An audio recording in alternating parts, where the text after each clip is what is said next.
DTV es tu voz en el Congreso. Este 2023 seguí eligiéndonos. DTV, el periodismo en el Congreso.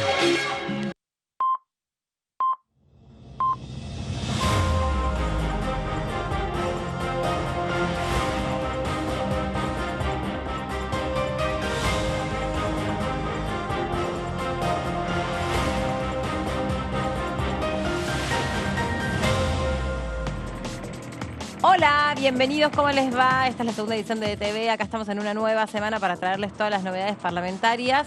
Un fin de semana que hubo muchas noticias políticas y se empieza a vivir la previa de lo que van a ser las PASO.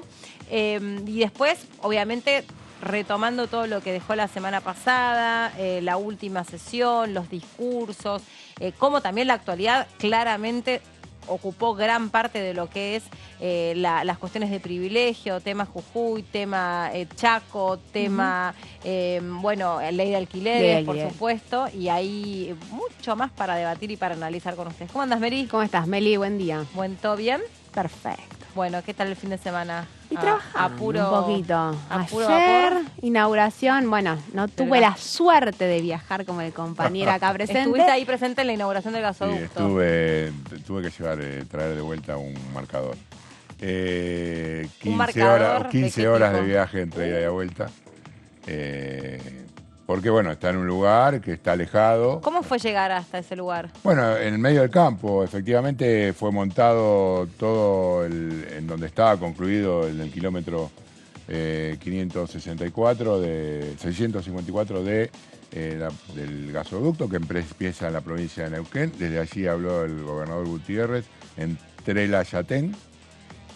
Y aquí, en medio de la nada, montaron todo un escenario en el exterior, en la ruta provincial 85, kilómetro 285, un gazebo en el interior para los 450 invitados, otro para la prensa, otro para el sector VIP, aquellos que iban llegando, y una jornada, que está marcado indudablemente por un acto en el cual el gobierno Unión por la Patria puso todo en el asador y las repercusiones tanto a nivel nacional, desde la oposición, diciendo que hicieron un acto sectario, desde el oficialismo señalando que es una medida que debió haber llevado adelante Mauricio Macri y la frenó, y el debate acerca de lo que se viene, que va a estar en esta semana aquí también con la presencia de Flavia Rollón, que fue lo que exigió la oposición, diciendo la semana pasada, cuando estuvo presente el titular de Pablo González, con el que estuve conversando, y vamos a leer unas declaraciones que me hizo en el día de ayer, pero que va a estar efectivamente esta semana hablando del proyecto de GNL, que la expectativa del titular de YPF y candidato a senador por la provincia de Santa Cruz es que sectores de la oposición que la apoyan se impongan a aquellos que van en contra.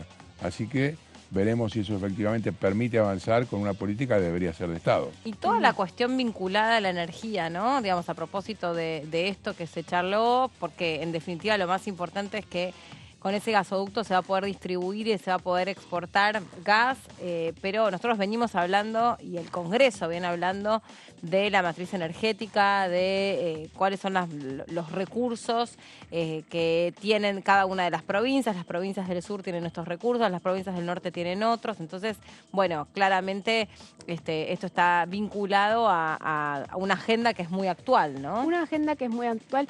Un poco lo que se vio ayer es, por un lado, la cuestión energética en un contexto, ¿no? Sabemos de escasez de divisas, en el cual toda la inauguración del gasoducto va a apuntar en ese sentido. También, recordemos, en un contexto electoral, el cual la discusión en torno al valor de las tarifas va a ser uno de los ejes de la campaña de los diferentes sectores, pero después lo que es, por el otro lado, la foto política de finalmente el reencuentro después de la Asamblea General, la apertura de sesiones ordinarias entre Alberto Fernández y Cristina Fernández de Kirchner, y lo más relevante que es la imagen y esas postales de unidad que Sergio Massa estuvo juntando en las últimas semanas, pero lo que le faltaba la más difícil, que era la de Alberto Fernández y Cristina Fernández de Kirchner, con gobernadores y con todo el arco político del Frente de Todos o Unión por la Patria, respaldando claramente su candidatura presidencial, incluso con la presencia, ¿no?, de Grabois, que es su competidor, no se encontraba en el escenario, pero se contaba presente para respaldar precisamente la importancia de una obra como es la inauguración del gasoducto, la más importante de los últimos años. Pero bueno, un poco el kilómetro cero de lo que va a ser toda la campaña de Sergio Massa de acá al 13 de agosto a las PASO, al menos. Así que a partir de ahora un poco la agenda del Congreso seguramente va a estar marchando a la orden de esta campaña. Y también, bueno, recuperar el resto de los temas que sucedieron durante la última sesión especial, los temas que quedaron aprobados con media sanción, algunos de ellos, bueno, muy esperados, la cuestión vinculada a los créditos UBA y si va a poder tener o no va a poder tener incidencia en el déficit habitacional y el problema que hay concretamente con los alquileres. ¿Qué se imaginan que puede pasar con ese debate, ¿no? El debate por la ley de alquileres y toda esa discusión que se suscitó, por un lado, bueno, estrictamente política, pero después también interesante desde el punto de vista del reglamento, ¿no? Cómo hubo que recurrir incluso al texto del reglamento, decir, bueno, a ver, ¿qué se puede hacer con esto que están pidiendo? ¿No? ¿Qué es lo que corresponde? Sí, creo que está trabada. Igualmente hay posturas encontradas en cuanto a lo que significa resolver la situación de la ley de alquileres. El gobierno nacional apuesta a que esto lo defina el Congreso por aquellos rumores que se habían escuchado noviembre, diciembre del año pasado con respecto a una posible modificación con la derogación de algunos artículos por parte de Sergio Massa fueron desmentidos en aquella oportunidad por la vocera presidencial. Y aquí en el Congreso, bueno,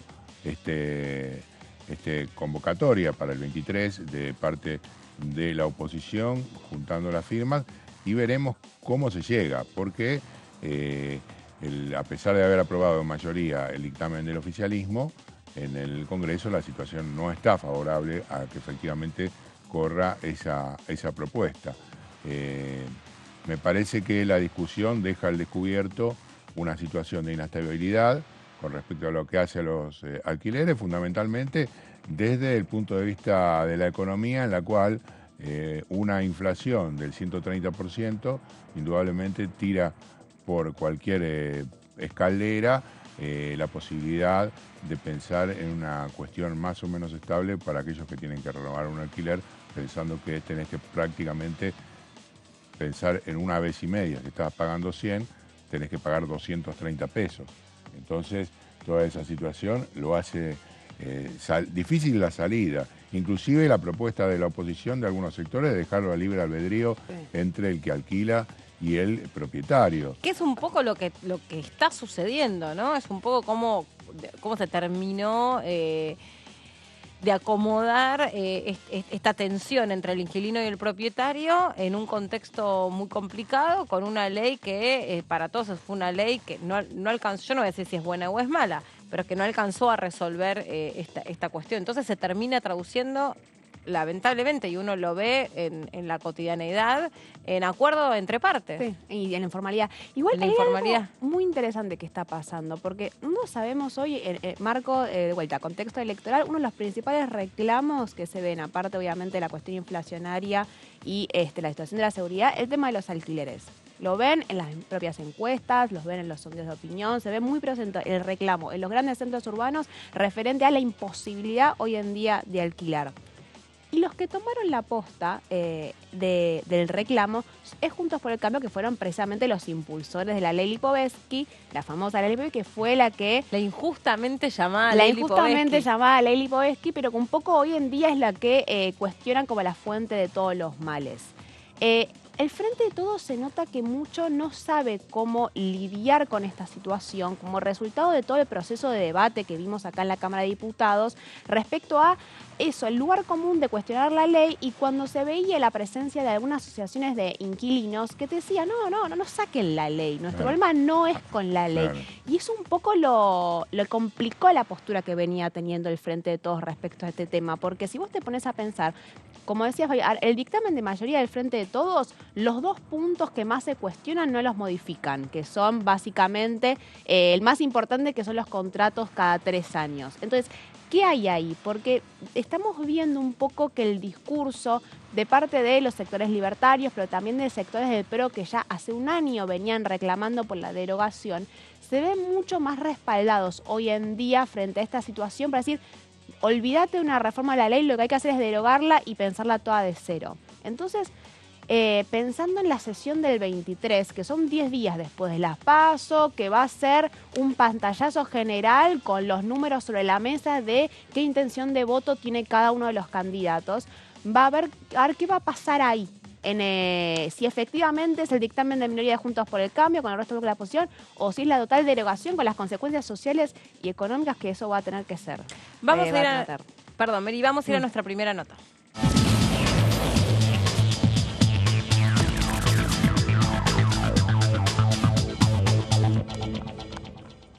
Nos recibe en la provincia de Salta el diputado Zapata. ¿Cómo le va, diputado? ¿Cómo está?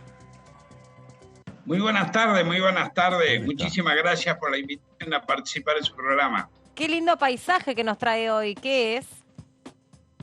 Eso es la Quebrada del Toro a la altura de Estación Ingeniero Mauri.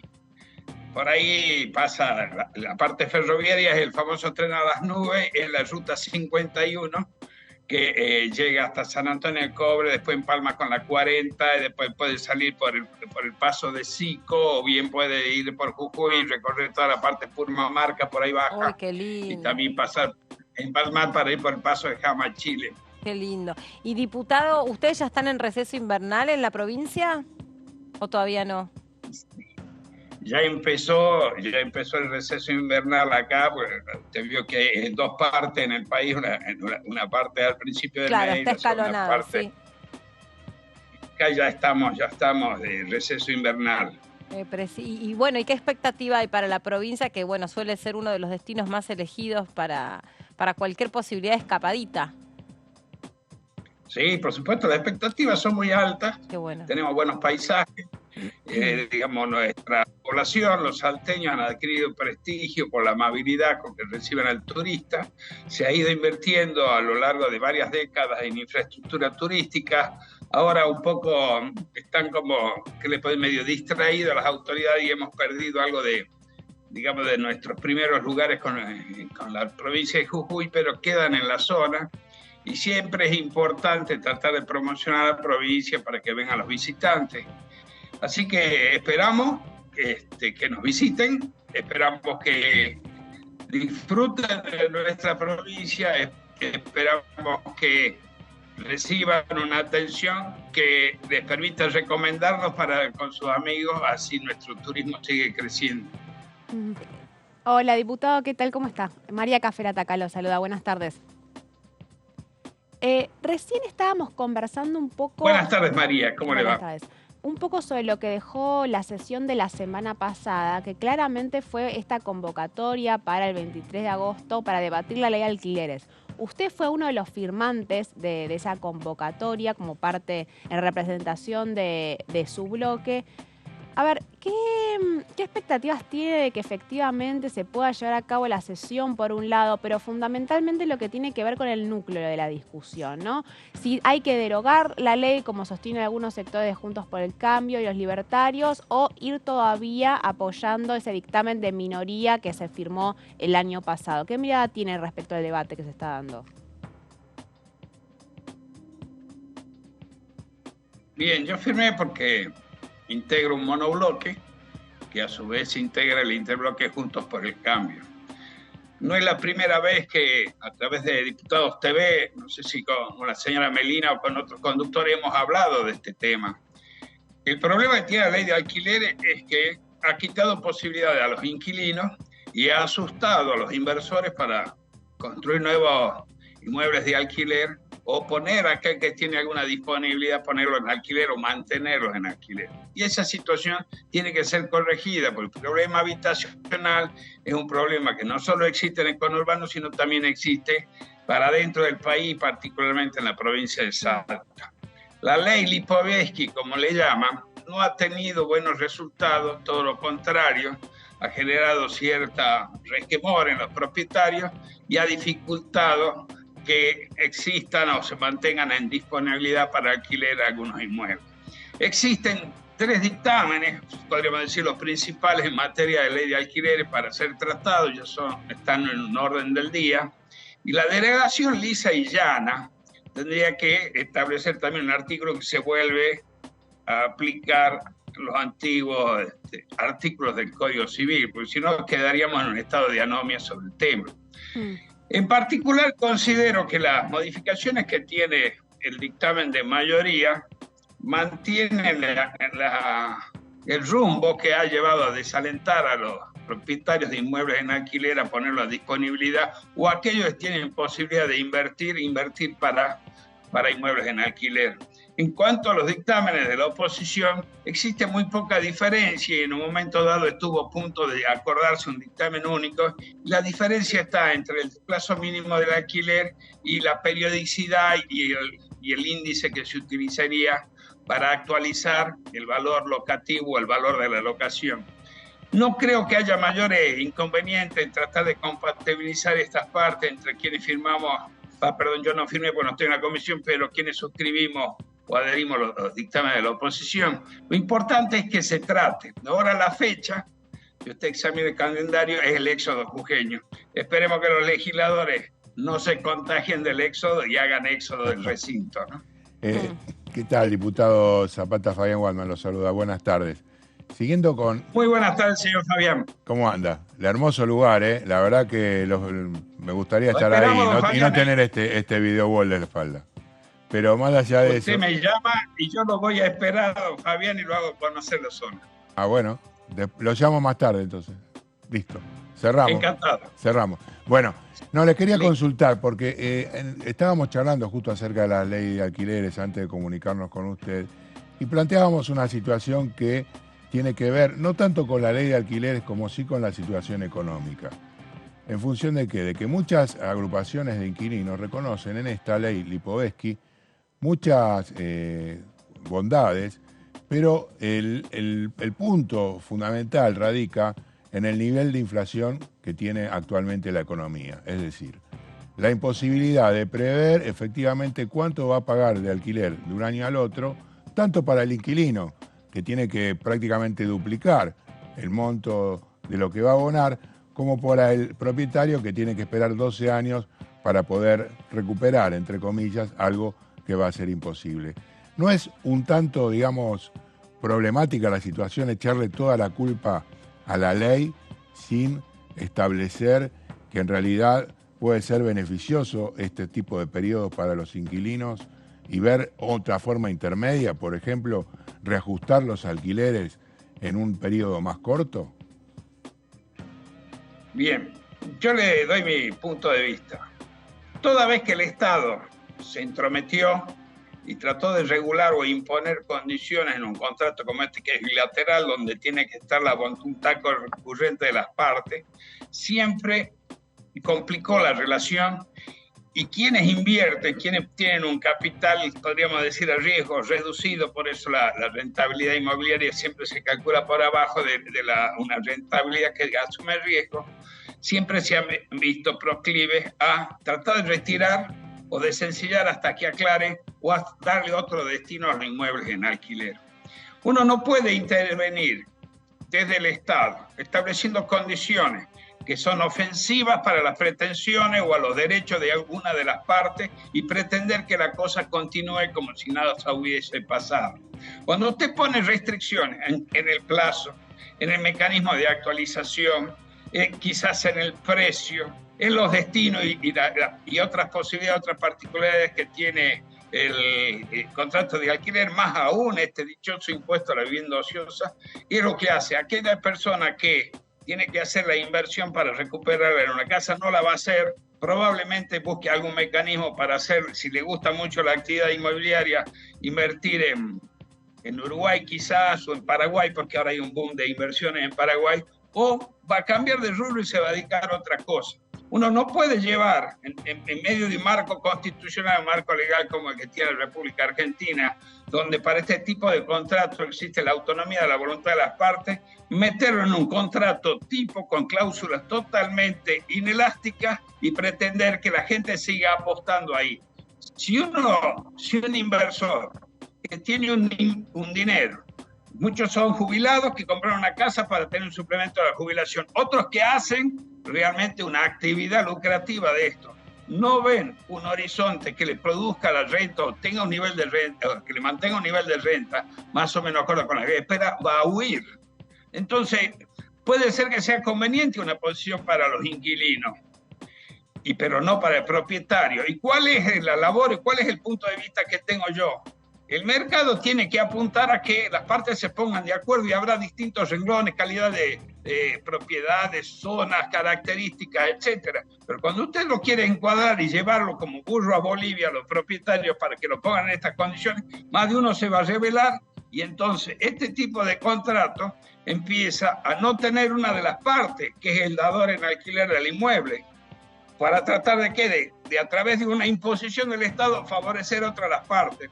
Como se trata de un contrato bilateral, hay que tratar de dar libertad, pero poner topes a lo que podría ser abuso de alguna posición o abuso o cláusula leonina, pero interferir en cuanto al índice de actualización. Las partes se pueden poner de acuerdo en otro índice conocido y verificable que puede publicar el Banco Central, que esté más acorde con lo que está dentro de las posibilidades del inquilino y lo que pretende el dueño del inmueble. Entonces, pretender imponer un índice en el cual posiblemente el inquilino no vea en él el mecanismo de ajuste de sus ingresos, va a perjudicar al inquilino. Y si el propietario no tiene confianza en la evolución del índice y le coarta la libertad, lo más probable es que se achique la cantidad de personas que adhieren a este tipo de contrato con estos límites. Yo soy partidario de que en los contratos bilaterales prime la autonomía, la voluntad y que haya posibilidades de elegir y opciones. Pero el mercado le va a quitar opciones al inquilino para elegir si es que existen cláusulas o imposiciones legales en cabeza de los propietarios que los desalienten a ofrecer. Si usted tiene muchos inmuebles en oferta, va a ser mucho mejor para los inquilinos porque van a poder negociar mejores condiciones. Mientras más se achique, menor disponibilidad para los inquilinos y mayor perjuicio en consecuencia. Pero, diputado, perdón que le interrumpa, pero ¿qué opina sobre la desigualdad de condiciones en la cual inquilino y propietario o inmobiliaria suelen negociar? Porque si uno plantea la autonomía de los contratos bilaterales para que puedan negociar entre ellos qué clase de índice quieren sostener y cada cuántos años se va a hacer la renovación, se parte de una base de que supuestamente ambos estarían en igual de condiciones, cuando sabemos que por lo general los inquilinos, que son los que están necesitados de tener un lugar donde vivir, están en inferioridad de condiciones. Entonces, ¿cómo se hace para equilibrar esa situación si no hay un marco uniforme para todos los tipos de contratos? Mire, ¿cómo se equipara? En la libertad está la equiparación, en la libertad de decidir. Si alguien me quiere imponer condiciones que yo no acepto, realmente busco en otro lugar mi solución. Si alguien no quiere aceptar las condiciones que yo pido para alquilar, me quedaré con la propiedad sin alquilar porque no conseguiré a nadie. No podemos sacar o poner en vigencia este tipo de normas que desalientan la inversión. No están en desigualdad. Hay un demandante y hay un oferente. Y hay todo un campo al medio para ponerse de acuerdo. Y desde el Estado no se puede actuar de una forma coercitiva porque tiene buena parte de confiscación de la voluntad de esa persona o de tratar de conculcarle la facultad de decidir en base a qué condiciones va a entregar en alquiler, o si no, no la va a entregar para casa habitación, la entregará para estudio contable, la entregará para negocios, para depósitos. Pero no podemos estar pensando que una parte está en inferioridad de condiciones con la otra. Una quiere alquilar para sí, otro quiere dar inmueble en alquiler. y hay que favorecer que haya acuerdo, no ponerse de un lado o del otro, porque si no alteramos el famoso principio de la Constitución, que es el artículo 10, el de igualdad ante la ley. Y hay una cuestión que prima, ¿no es cierto?, que es el derecho del propietario a decidir el destino de su propiedad, pero también está la voluntad del inquilino de querer pagar o aceptar las condiciones que pretende la otra parte. Acá no tenemos que verlo como un problema de desigualdad, sino como un problema de intromisión del Estado que genera desconfianza por un lado y perjudica las aspiraciones del otro lado. Mientras más libertad hay, más transparente es la relación y le aseguro que es mucho más duradera. En el ámbito familiar tengo como experiencia la de mi abuelo. Mi abuelo hoy cumpliría 125 años. El 10 de julio del año 1898 nació. Él trabajaba como contratista en los ingenios azucareros. No existía un régimen jubilatorio y lo que se estilaba es hacer una reserva del ingreso anual y construir una casa para tener un ingreso de vejez a través del alquiler de inmuebles. Bueno, en el camino vino el gobierno de Perón, estableció un congelamiento de alquileres, un impuesto sobre la propiedad ociosa, y mi abuelo, con 88 años, murió en la miseria, mantenido por sus hijos, porque no pudo vender la propiedad porque tenía un inquilino con un contrato que no podía interrumpir y no pudo vender las propiedades más que regalándolas. Entonces, hay que tener mucho cuidado cuando el Estado se entromete y pretende regular en demasía una relación entre particulares. ¿Por qué? Porque va a hacer desaparecer una de las partes. Diputado, le quiero preguntar por otro tema que usted apoyó y se expresó, que me resulta interesante porque es propio además de su provincia, que tiene que ver con la explotación infantil en los yerbateros. Le quería preguntar cómo es este proyecto de que se anticipen los paquetes de yerba, que es yerba no producida o a través del trabajo infantil. ¿Nos puede contar un poco eso?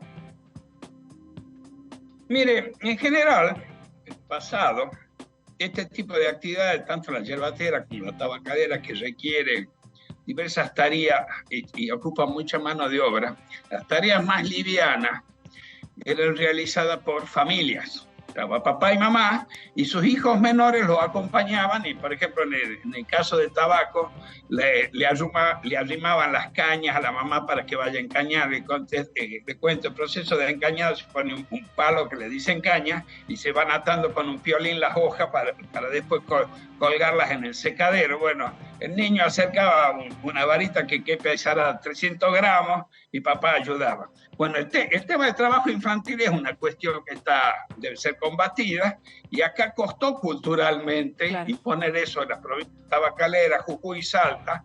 La provincia de Salta, a través de la Cámara de Tabaco, que inició esto, el presidente, yo era gerente general de la Cámara de Tabaco y el presidente era don José Juan López Amat, se crearon lo que se llamaban los jardines de cosecha. Entonces, para prevenir y erradicar el trabajo infantil, los niños que acompañaban a toda esa familia que migraba para trabajar en la cosecha de tabaco eran contenidos en dependencia de la Cámara de Tabaco y eran atendidos por personal idóneo, maestras jardineras, para darle a la niñez la etapa o el espacio de divertimento, entretenimiento y socialización con otros niños. Entonces, de esa forma, con una inversión desde el sector empresario, encuadrado quizá en esto de la responsabilidad social empresaria, se crearon los que se llamaron los jardines de cosecha.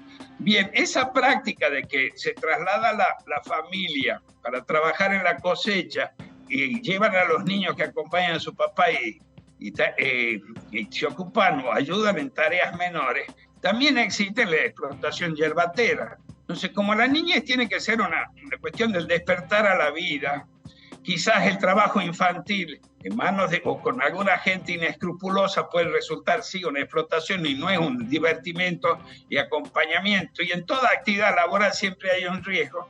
Hay que propender a que esos niños tengan una niñez y una infancia totalmente libre de este tipo de presiones y puedan acompañar a sus papás al lugar de trabajo, pero también poder congeniar y no perder esa etapa tan hermosa que es la infancia. Por eso yo apoyo lo que es la prevención y la erradicación del trabajo infantil a través de estos programas de responsabilidad social empresaria que tanto éxito han tenido acá en la provincia de Salta, como los jardines de cosecha en el sector tabacalero.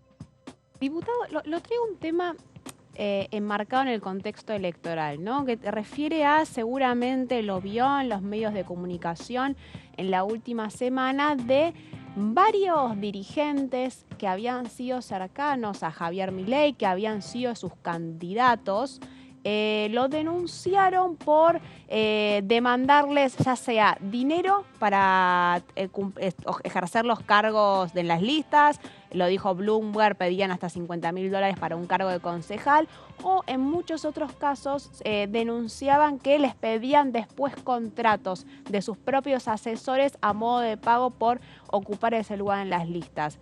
Quería preguntarle qué mirada tenía respecto a estas denuncias que están hace ya un tiempo, ¿no? Un ex candidato a gobernador en Neuquén las empezó un poco, pero que en las últimas semanas se recrudeció bastante. ¿Qué opina al respecto?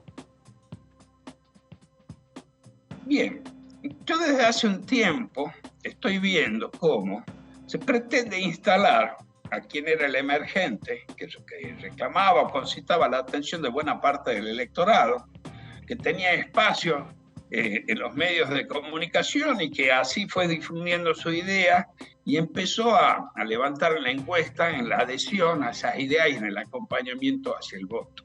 De golpe y porrazo encontramos que entre un viernes y un lunes, los mismos comunicadores, utilizando politólogos o analistas políticos ignotos, daban cuenta de una caída de 10 puntos de un viernes a un lunes en la encuesta de Javier Milei. No contentos con esto, empiezan a aparecer este tipo de denuncias. Yo no puedo afirmar que sea verdad o mentira lo que se está denunciando, y estando en la justicia corresponde que se investigue. Ahora bien, todo el espectro periodístico vinculado a la política lo está tratando de mostrar como si fuese un ogro. Pero yo les pregunto, Javier Milei, supongamos que esto está así, se investiga un hecho donde la política se va a financiar con fondos privados aportados por los candidatos, o a través de esto que dice que es venta de cargos, según Javier Milei no es así, será aportes para la campaña. Pero ¿por qué no se investiga la gran corrupción y por qué se naturaliza que se paguen las campañas políticas con el erario público? Acá creo que los valores están trastocados. Debemos investigar las denuncias, por supuesto, pero también tenemos que investigar todas las denuncias que existen sobre gobernadores como el de Salta, que utiliza el erario público para hacer su campaña. Hoy, ya pasada la elección provincial, violando totalmente la ley 25.188, acá la publicidad es anunciar la concreción de una obra hecha por la Nación y dice, gobierno de Salta, Gustavo Gobernador. La ley 25.188 establece un parámetro que impide a quienes administran los fondos públicos a utilizar mecanismos publicitarios que promocionen su persona. Entonces, acá hay una violación total. Yo he denunciado la situación ante el Tribunal Electoral en época de campaña y debió haberlo transferido al Ministerio Público Fiscal. No se hace. Pero Milei es el demonio y los que le roban al pueblo para hacer campaña con fondos públicos no son un demonio. Esa plata que se gasta en la campaña electoral es la plata que va a faltar en los comedores escolares, es la plata que va a faltar en los hospitales, acá falta también en educación. Entonces, esta campaña yo la tomo con pinzas y la tomo como una especie de reacción del establishment político contra una persona que amenaza en constituirse una opción que lo pueda dejar de lado en la próxima elección. Cuanto a las denuncias judiciales, le corresponde a la justicia investigar, y espero que lo haga pronto y que no prolongue el periodo de investigación de forma tal de que quede una especie de manto de duda. Estas cuestiones deben ser aclaradas en forma inmediata. Diputado Zapata, le agradecemos mucho este contacto con nosotros, la charla, y sobre todo que nos traiga un poco de Salta a través de este canal. La verdad que somos afortunados de tener una ventanita a cada una de las provincias. Así que muchas gracias por eso también. El agradecido soy yo y les pido que consideren en las próximas vacaciones visitar la provincia de Salta. Es tan linda que enamora. Ay, ya lo creo, qué lindo. Bueno, muchas gracias. Muchas gracias. Quien pudiera, ¿no? Cerraríamos este momento diciendo quien pudiera. Gracias, diputado Zapata, le mandamos un saludo grande. Hasta la próxima. Nos vamos a meter con otro tema de la mano de Fabi. Voy a hacer, ahora él nos va a contar, tiene que ver con la discriminación por razones de edad. Pero a propósito, Fabi, te cuento que hoy justamente estaba leyendo un informe que se hizo a través de una de las consultoras en relaciones de trabajo más importantes, sí, estas famosas para buscar trabajo.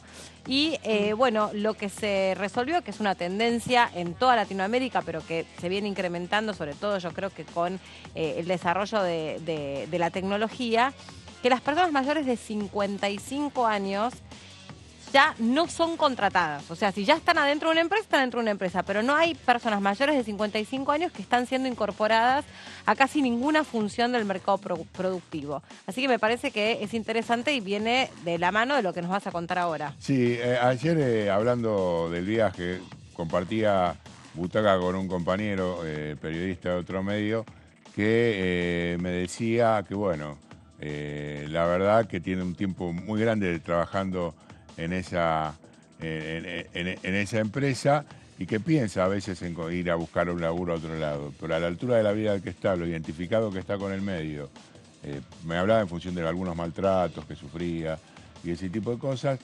¿A dónde voy a ir a buscar trabajo? Tengo 55 años, bueno, yo tengo 62, ¿no? Digamos que la situación es que está complicada. Y a propósito de eso... Entiendo que, por ejemplo, en otras partes del mundo vos vas a un supermercado y te encontrás con una cajera que puede tener 70 años. Sí, eso se ve mucho en los Estados Unidos particularmente. Bueno, pero en general son trabajos. Tuve un tío abuelo que durante mucho tiempo hizo eso en un supermercado. Él vivía en una época en Los Ángeles y una tía abuela que también hacía lo mismo. Pero son trabajos que no tienen ningún tipo de retribución, no aporten a la jubilación. Es como un contrato muy magro, muy malo en líneas generales de ese tipo de labores muy... Menos ingresos. Menos ingresos, exactamente. Bueno, pero, sí, no, y le hago otro paréntesis. Sí. ¿Cómo se discute esto en el marco de que se está planteando la posibilidad de aumentar la línea la edad de jubilatoria? Entonces, claro, más difícil todavía. Si a partir ya de los 55 es imposible conseguir trabajo, si la edad jubilatoria efectivamente se termina subiendo de los 65... ¿qué quedará? No, y además esto se choca de bruces con una realidad. ¿Cuál es? Fundamental. Que la prolongación de la vida de todos los mortales, ¿no? Entonces, vas a prolongar tu vida, se supone que dejás de laburar para tener condiciones dignas luego de transcurrido tu etapa activa. Sí. Entonces, cuando desde algunos sectores dice, vamos a hacer bajar las jubilaciones porque hay que ajustar, vamos a bajar los aportes porque el Estado no puede más. ¿Qué están proponiendo en definitiva? Que vivas peor cuando menos puedes acceder al dinero para asegurarte tu sostén diario. Y la verdad que es una discusión muy interesante que creo que tiene que ser observada por nosotros que vamos a votar, por todos los que nos están viendo del otro lado de Diputados TV, porque apunta a una de las cuestiones centrales que tiene que ver al derecho a una vida digna. Y con respecto a esto, al tema de la edad, la semana pasada una diputada, Anaí Reyes, junto con Mara Brauer y otro par de diputadas más, la organización que encabeza Gabriela Cerruti, la portavoz presidencial que se llama La Revolución de las Viejas, tomó una propuesta que había dejado la misma Cerruti aquí en el Congreso en el año 20, antes de retirarse y cumplir su función allí en la Casa Rosada, y tiene que ver justamente con la discriminación por la edad, esto que se denomina edadismo. Vamos a ver un poquito de qué se trata. Ahí está, entonces Anaí Costa, Mara Bravo, María Rosa Martínez y la portavoz Gabriela Cerruti brindaron esta conferencia de prensa hace 10 días. Edadismo, volvamos para atrás y la leemos, es la discriminación por motivos de edad en razón de envejecimiento. Esa es la definición clara y concreta. Se toma de algunos significados que volcaron en Estados Unidos, tiene que ver con, de alguna manera, un sinónimo que surgió a partir de age, que es edad en inglés, y a partir de ahí, bueno, empezó toda esta corriente que tiene que ver justamente con esta etapa de la vida en la cual, bueno, algunos piensan en jubilarse, otros piensan en seguir laburando, y hay distintas posiciones. Más allá de esto, fue presentado por la agrupación La Revolución de las Viejas Y eso es lo que dijimos, tiene que ver entonces con la discriminación. Vamos a la próxima. Producen, ¿qué es esta estigmatización? Esto es lo que apunta, digamos. Reproducen estereotipos estigmatizantes que menoscaban o anulan el reconocimiento, goce o ejercicio de los derechos y libertades fundamentales, tal como lo entiende la Organización Mundial de la Salud. O sea, poder acceder a todas las cuestiones que tienen que ver con la vida cotidiana de la misma forma una persona de 30 que aquella que tiene 55 años. Eso es, digamos, en síntesis, de alguna manera, a grosso modo, lo que significa. Hay algunos puntos que son interesantes con respecto a esto que ahora lo vamos a ver. El envejecimiento poblacional, era lo que estábamos hablando, es uno de los principales problemas en el mundo. En Argentina, el INDEC determinó que el universo es de un 15% de la población. Estamos hablando 43% de varones y 57% de mujeres. O sea, es una cantidad muy importante de esta franja etaria que permite. De hecho, hay proyectos, ahora lo hemos presentado aquí en Diputados TV, que tienen que ver con la posibilidad de anticipar la jubilación, porque hay gente en esta franja etaria que se encuentra sin trabajo y no puede acceder. Entonces, ¿qué se hace? Durante un periodo de tiempo puede completar sus aportes para acelerar el periodo activo y de esa manera acceder justamente a la posibilidad de jubilarse, porque está sin laburo. Sí, Meli. No, en un momento aquí se había analizado un proyecto que, bueno, después quedó en veremos, como, digamos, como porque me parece que claramente las empresas marcaban que era imposible, que era la obligatoriedad de presentar currículum ciegos. Bueno, está en este proyecto. Ah. Era una de las cosas que justamente ahora vamos a ver lo que significa. Perfecto, sí. Bueno, los límites y distinciones establecidos por las leyes en razón de la edad. Esto implica algunas propuestas, este proyecto de ley, ¿no? Los límites y distinciones establecidos por las leyes en razón de la edad lo serán en beneficio de las personas y no podrán ser interpretados en contra de la vigencia de otros derechos fundamentales. O sea, no se puede poner restricciones para determinados trabajos, ni exigir cuestiones ligadas a la belleza, ni temas que signifiquen una estatura o un tamaño de la persona, solamente en aquellas funciones que efectivamente lo requieran. Claro. O sea, no para todo. No es una necesidad sine qua non que seas linda, porque eso justamente va en detrimento de cualquier tipo Porque aparte eso no es un valor en sí mismo. No, además. Y es una cuestión, no sé, Totalmente absolutamente accesoria y subjetiva. Y ofensiva también, sí. subjetiva y ofensiva.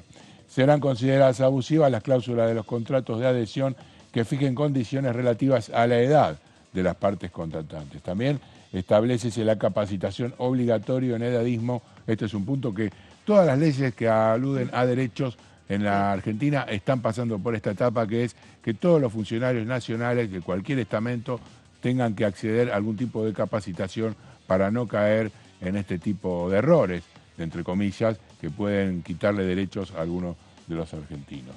Este es el currículum ciego, lo que vos decías, Meli.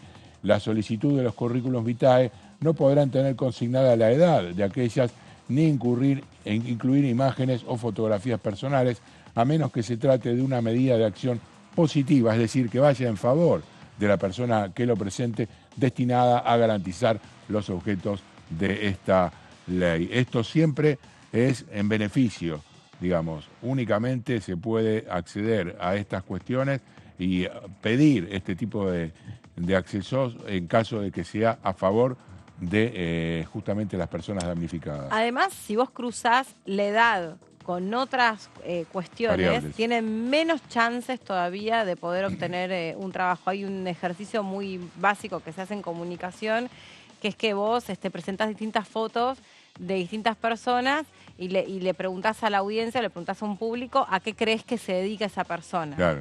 Y después le pones, por ejemplo, a esa misma persona un delantal blanco. Y dices, O sea, inmediatamente tu asociación cambia. Ahora, si vos pones una persona, por ejemplo, que está excedida de peso, que está toda tatuada, que tiene piercings, que tiene jeans y una remera, vos decís, ¿a qué se dedica? Y la gente te puede decir, es rockero, no sé, tiene un comedor popular, sí, es maestro de música. Ahora le pones un delantal y le dices, y así funciona nuestra cabeza, lamentablemente, como resultado de un montón de mandatos que se van naturalizando y legitimando según pasan los años, y también cómo funciona la industria del entretenimiento y todas estas cuestiones. Con la edad, sobre todo con las mujeres y la edad, la discriminación de otras mujeres sobre la edad de otras mujeres, que mirá, y de todos los colores tenés, pero que está grande para ponerse tal cosa, que es siempre es una vieja que tal cosa, ¿no? Sobre la mujer. Sobre el varón, creo que es mucho menos. Sí, bastante menos, y la verdad que son preconceptos. Pero la agresión vinculada a la edad de la mujer es impiadosa. Sí. Hoy en día, igual, de todas maneras, las empresas más serias, o es una tendencia ya a que esté prohibido que te pidan fotos en los currículums. No se estila mucho en muchas empresas, ya no te piden foto. Sí te siguen pidiendo la edad, y eso es cierto, pero la foto es algo que lentamente, obviamente depende el trabajo, y depende el puesto, y depende un montón de otras variables. Pero lentamente se empezó a generalizar escucha, no te pueden pedir fotos, no pueden basar tu contratación o no como sos físicamente. Pero la realidad es que también en tiempos de redes sociales y en tiempos donde es muy fácil también acceder. Absolutamente. O sea, es como, porque también en ese sentido decís, te buscan en 2 minutos qué pones en Twitter y qué pones y en qué fotos sacaste. Porque tenés que poner tus redes sociales en los currículums. ¿Qué? Tenés que ponerlas. Claro. Tenés que ponerlas, obviamente. Y hay toda una búsqueda, por no decir una preselección, claro. Pero un por descarte, supuesto. Sí, claro. Es más, me ha pasado de hacer trabajos en asesoramiento de incorporación de determinadas personas a determinados paneles. Sí. Y vos decís, tal persona es el que más sabe de tal tema. Pero tuiteó esto esta persona. ¿Y qué tiene que ver? Si esa es su red privada, ese es su Twitter o su thread, ¿qué tiene que ver? Si la persona escribe un libro sobre tal cosa, sí, bueno, pero... Y han quedado excluidos por eso. Y yo digo, o sea, todo eso reproducido según lo que cada empresa... ¿no? Y también hay otra realidad. Nosotras, las mujeres... digamos, llegamos a determinados momentos de nuestra carrera, bueno, con algunos años, porque antes por ahí tuvimos nuestros hijos, por ahí estuvimos atentas a recibirnos mientras tratábamos de ver si armábamos nuestra familia, y bueno, no llegás a ser CEO o a tener un lugar importante a los 30, llegás a los 40. Y si no llegaste a los 40, no llegaste más. ¿No? O sea, el varón es distinto. Por algo hay más mujeres que tienen que pagar su jubilación con moratoria que varones. Sí, además la sociedad, el patriarca sigue existiendo, el patriarcal sigue existiendo, eso está... Y tiene que pasar, yo me encuentro muchas veces, creo que de alguna manera entiendo muchas cosas, pero me pasa en mi casa de estar a veces repitiendo consignas, y que me la hacen ver notar mi mujer y mi hija, que se los agradezco, pero en ese momento no me doy cuenta. Pero son discusiones interesantes porque uno piensa que no lo hace, pero efectivamente está reiterando, discursos que quizás por ahí un poquito más camuflados, pero efectivamente discriminan. Claro, por supuesto, sí. Y también, digamos, todos estamos llenos de esos discursos y de esos pensamientos y atravesados por esa cuestión, porque, bueno, también fuimos criados de esa manera. También pongo siempre el ejemplo. A ver, no es lo mismo que vos vincules hoy una mujer de 50 años con la tecnología y que la pongas en un puesto de trabajo donde necesitas que esa persona sea una persona avesada a la tecnología, porque las mujeres están menos familiarizadas, porque han tenido menos acceso a las TICs. Porque una cuestión, digamos, de distribución de recursos, y también otra cuestión que tiene que ver con la capacitación. O sea, ¿cuántas de nosotras realmente fuimos capacitadas en tecnología? No, Y si había un dispositivo tecnológico, habitualmente, no sé si vos tenés hermanos varones y sos de otra generación, pues sos bastante más chica que yo. Ese dispositivo ¿Dónde tecnológico... está la computadora? No, igual en mi familia, no particularmente. Pero, por ejemplo, en mi casa, que yo te puedo decir que fue de mamá y papá profesionales, o sea, no te estoy diciendo una familia que no tenía acceso, los dispositivos tecnológicos estaban en la habitación, en el cuarto de mi hermano. La consola teníamos la consola de juego vieja, teníamos una computadora, estaba ahí, y así, un reproductor de música estaba ahí. Era como, bueno, ¿dónde va a estar? Ahí. Claro. La tecnología no circulaba libremente en las casas antes.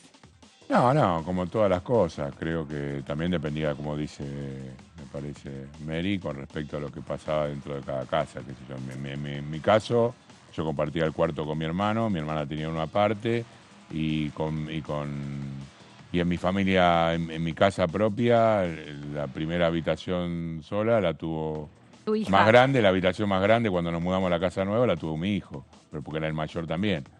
No sé, se dio así. Sí, pero Julia tuvo que aguantar. Pero el otro día estaba participando en un seminario, también de nuevo, ¿no? Chequeando los oradores, esto sobre justamente las mujeres y la tecnología. Y vos escuchabas, eran mujeres y, digamos, diversidades, ¿no? Súper interesante, sobre todo en esa cuestión. Y todas habían sido se tuvieron que sobreadaptar por el hecho de ser mujeres. Claro. Y poder tener un lugar, sea como investigadoras científicas, vinculadas a la matemática, a la tecnología. Y hay un experimento que se hizo con todas niñas chiquititas. Ah, no hay un video, ¿Lo viste? ¿no? Hay un video muy famoso. Interesantísimo, es un experimento social. Sí. Entrevistan a todas chicas de Latinoamérica y le van mostrando fotos, ¿no? De mujeres muy, muy reconocidas. Y dice, ¿a qué pensás que se dedica María? Y yo pienso que es maestra. ¿A qué pensás que se dedica Melina? Y yo creo que es ama de casa. ¿Y a qué pensás que se dedica Martita? Y Martita es médica. Y eran todas mujeres vinculadas a la ciencia y a la tecnología y a la matemática. Y ninguna nena se le ocurrió que una mujer podía tener un trabajo vinculado a eso. Sí, yo creo que es así como vos lo estás diciendo, Meli. Habrá que ver si se le da la suficiente potencia como para avanzar con esto.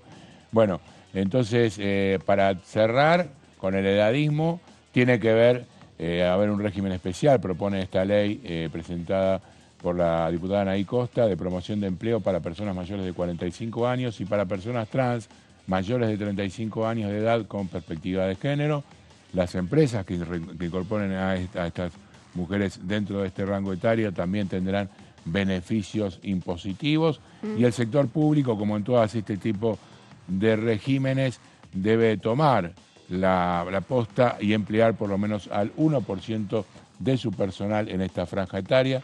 Vamos a la última. ¿Esto es que lo contraten o que haya presencia en las empresas? ¿Se entiende mi pregunta? No. En el sentido, hay un cupo, porque puede haber gente que está ahí hace 10 años. Nuevas contrataciones. Entiendo que para que incorporen gente nueva. Ok, perfecto. Que incorporen gente nueva. Si está dentro de la empresa, está dentro de la empresa.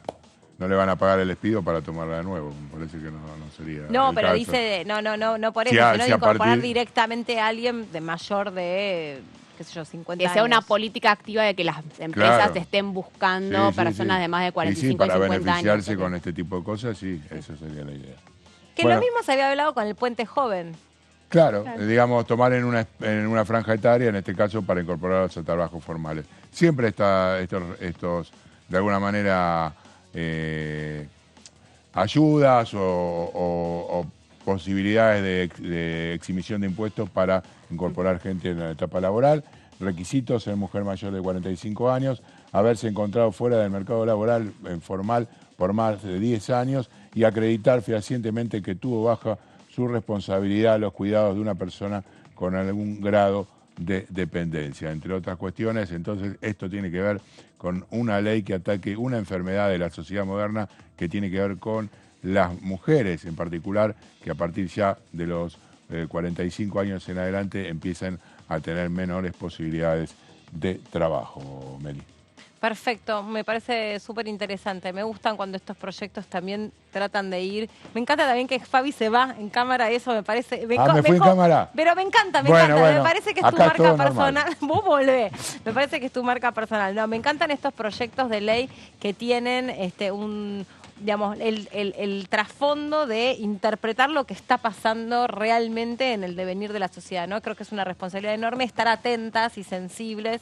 Y cuando muchas veces se habla sobre, por ejemplo, la importancia del cupo, de la equidad, también es para esto, ¿no? Porque es cierto que mujeres o cuantas más mujeres estén formando parte del Parlamento, pueden pensar temas vinculados a cada una de las realidades de una manera distinta como la pueden pensar los varones. Absolutamente. Porque la experiencia es distinta, porque las necesidades son distintas, porque las maneras de vivir la vida y de cómo nos afectan determinados procesos es distinto. Y entonces, para mí, ahí es donde se plasma el valor y la importancia de que haya versatilidad y variedad de voces en el Congreso. Sí, y entender las políticas, en este caso era, mujeres más de 45 años, pensar las políticas de género entendidas como que están cruzadas por un montón de otras variables y un montón de otras desigualdades.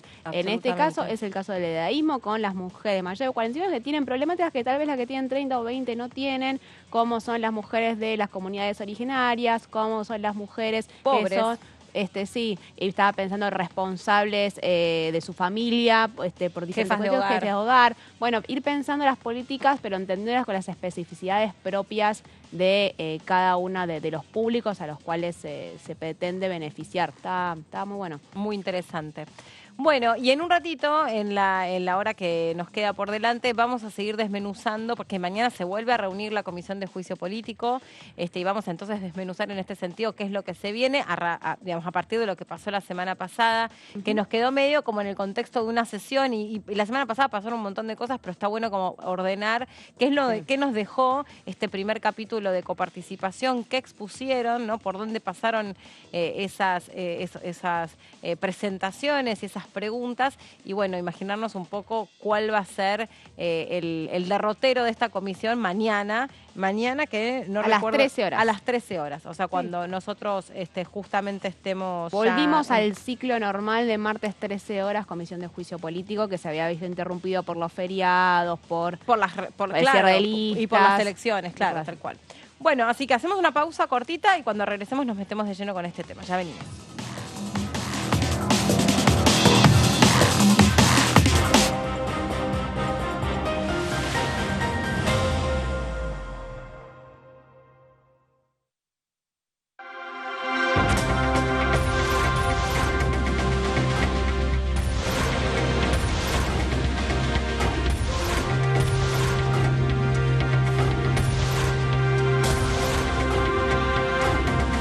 Ellos son tu voz en la segunda edición. DTV, el periodismo en el Congreso. ¿Cómo le va? Esto es el análisis por aquí por DTV. El servicio educativo como servicio público esencial. No estamos hablando de estatizar nada ni de hacer otra cosa que declarar que ese servicio de educación, sea en las escuelas de gestión pública o estatal o en las escuelas de gestión privada, es un servicio público esencial, igual que una guardia médica. Bueno, justamente hace un mes y medio he presentado el último proyecto, por ejemplo, con 19 diputados y diputadas nacionales del Frente de Todos en ese momento, es decir, que el litio sea declarado de interés estratégico para nuestro país. DTV, el análisis, de lunes a viernes.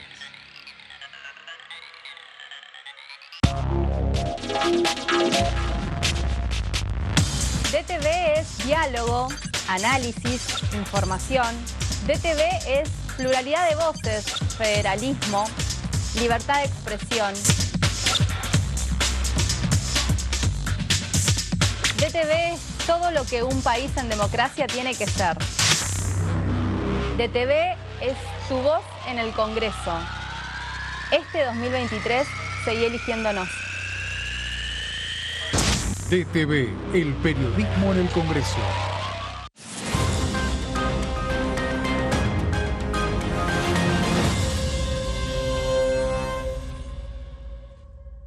exportamos bienes por más de 88.000 millones de dólares en 2022.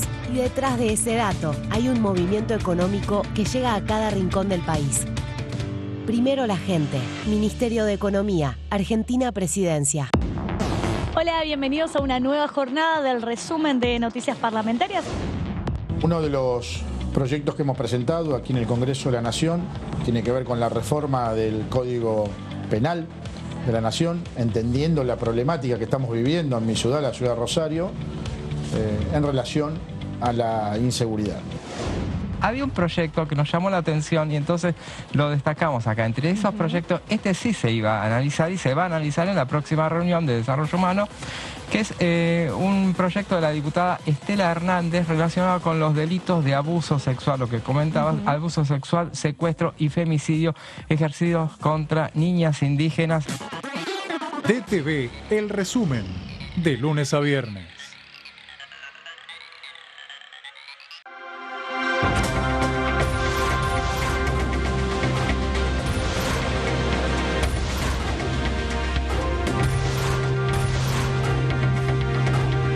Ellos son tu voz en la tercera edición.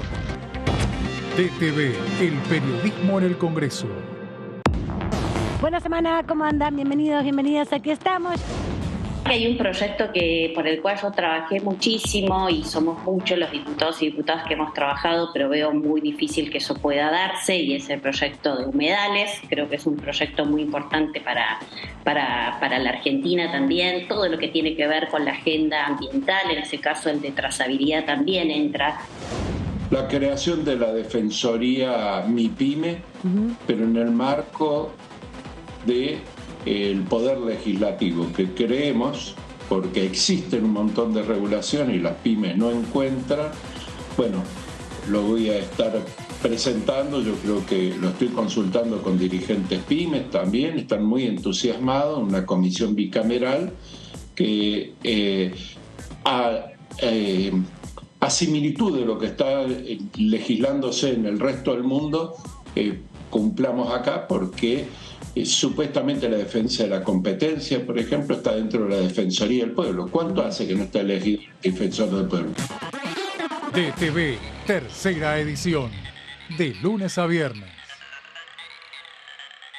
Cuando hagas una compra, paga como quieras, pero paga lo que es justo, porque ahora contás con Precios Justos, el compromiso que tomamos con supermercados y distribuidores de todo el país, para que más de 2.000 productos mantengan su precio por 4 meses y la previsibilidad de que otros 30.000 no superen el 4% de aumento mensual. Además, podés avisar de faltantes o irregularidades para que nadie tenga que pagar de más. Bajate la app, escaneá y conocé los precios justos. Primero la gente. Ministerio de Economía. Argentina Presidencia.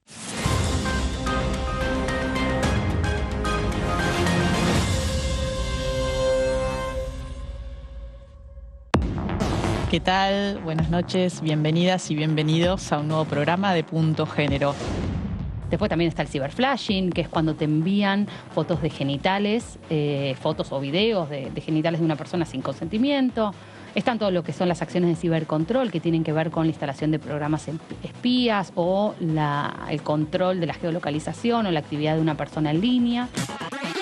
Punto Género, lunes, 23 horas.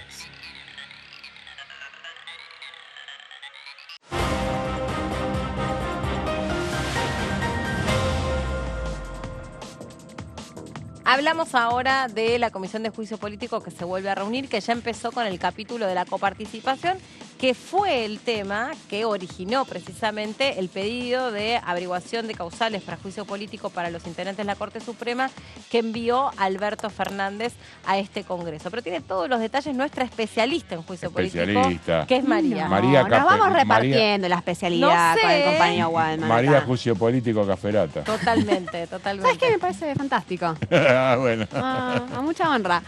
Bueno, mañana martes 13 horas causal coparticipación del juicio político de la Corte Suprema de Justicia. Esta va a ser la última reunión antes del receso de invierno y se va a retomar recién en agosto. Así que disfruten porque va a ser la última hasta las próximas 3 semanas cuando se termine reanudando. Claro, perdón, por eso yo le preguntaba a Zapata, porque, claro, las provincias del norte ya empezaron su receso de invierno y después, las últimas 2 semanas de julio, el resto del país.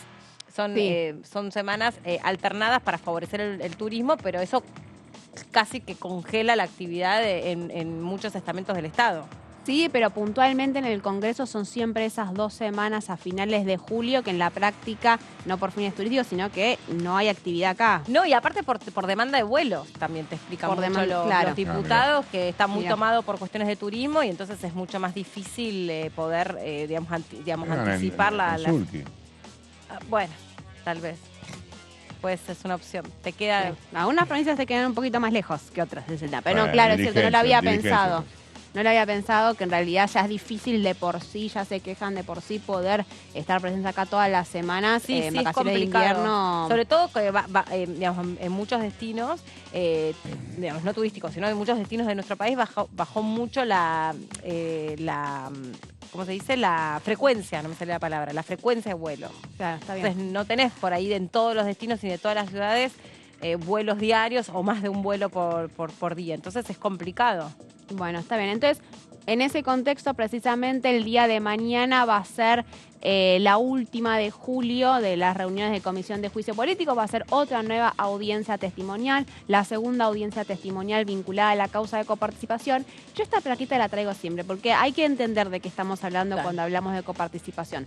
Porque ya sabemos que lo que está investigando el Frente de Todos o Unión por la Patria, o AP, como le decís vos, tiene que ver con el tráfico. No, es UP por P. No, pero acá es... Pero Mary le dice AP. Acá sí ya le dije que seguís llamando Frente de Todos. A mí me gusta mucho AP. FDT. Bueno, está bien. Sin A.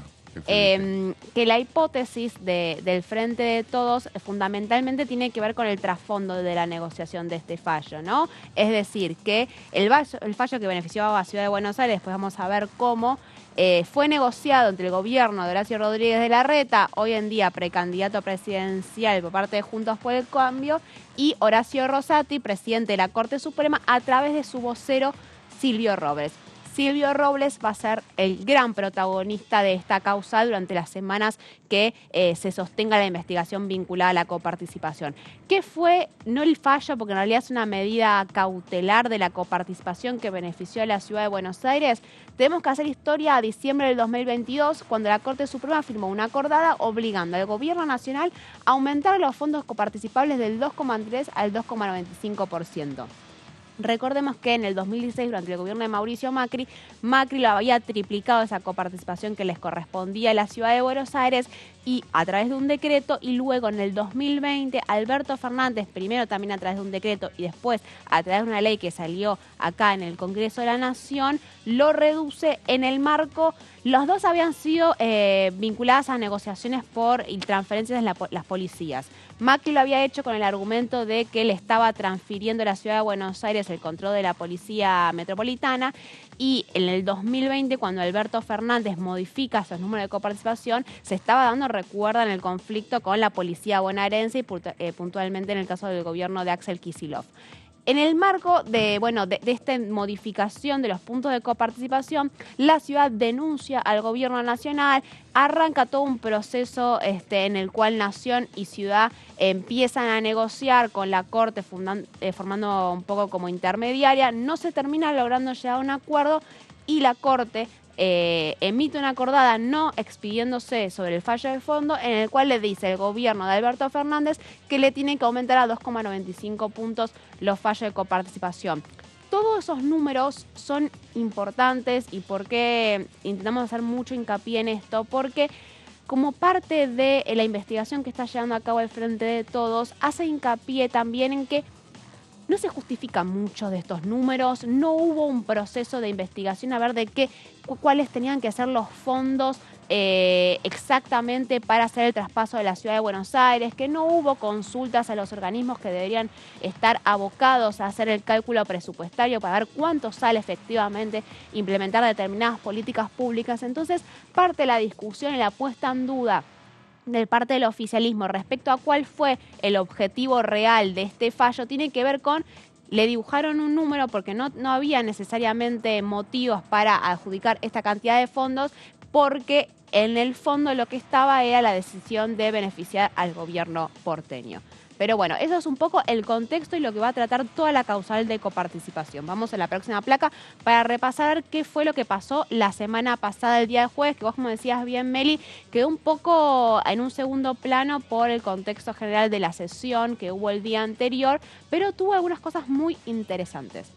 Uno de los ejes, yo le decía que Silvio Robles va a ser el protagonista. Silvio Robles, y en términos de los cortesanos, que son los que están siendo investigados por mal desempeño de sus funciones, va a ser Horacio Rosati.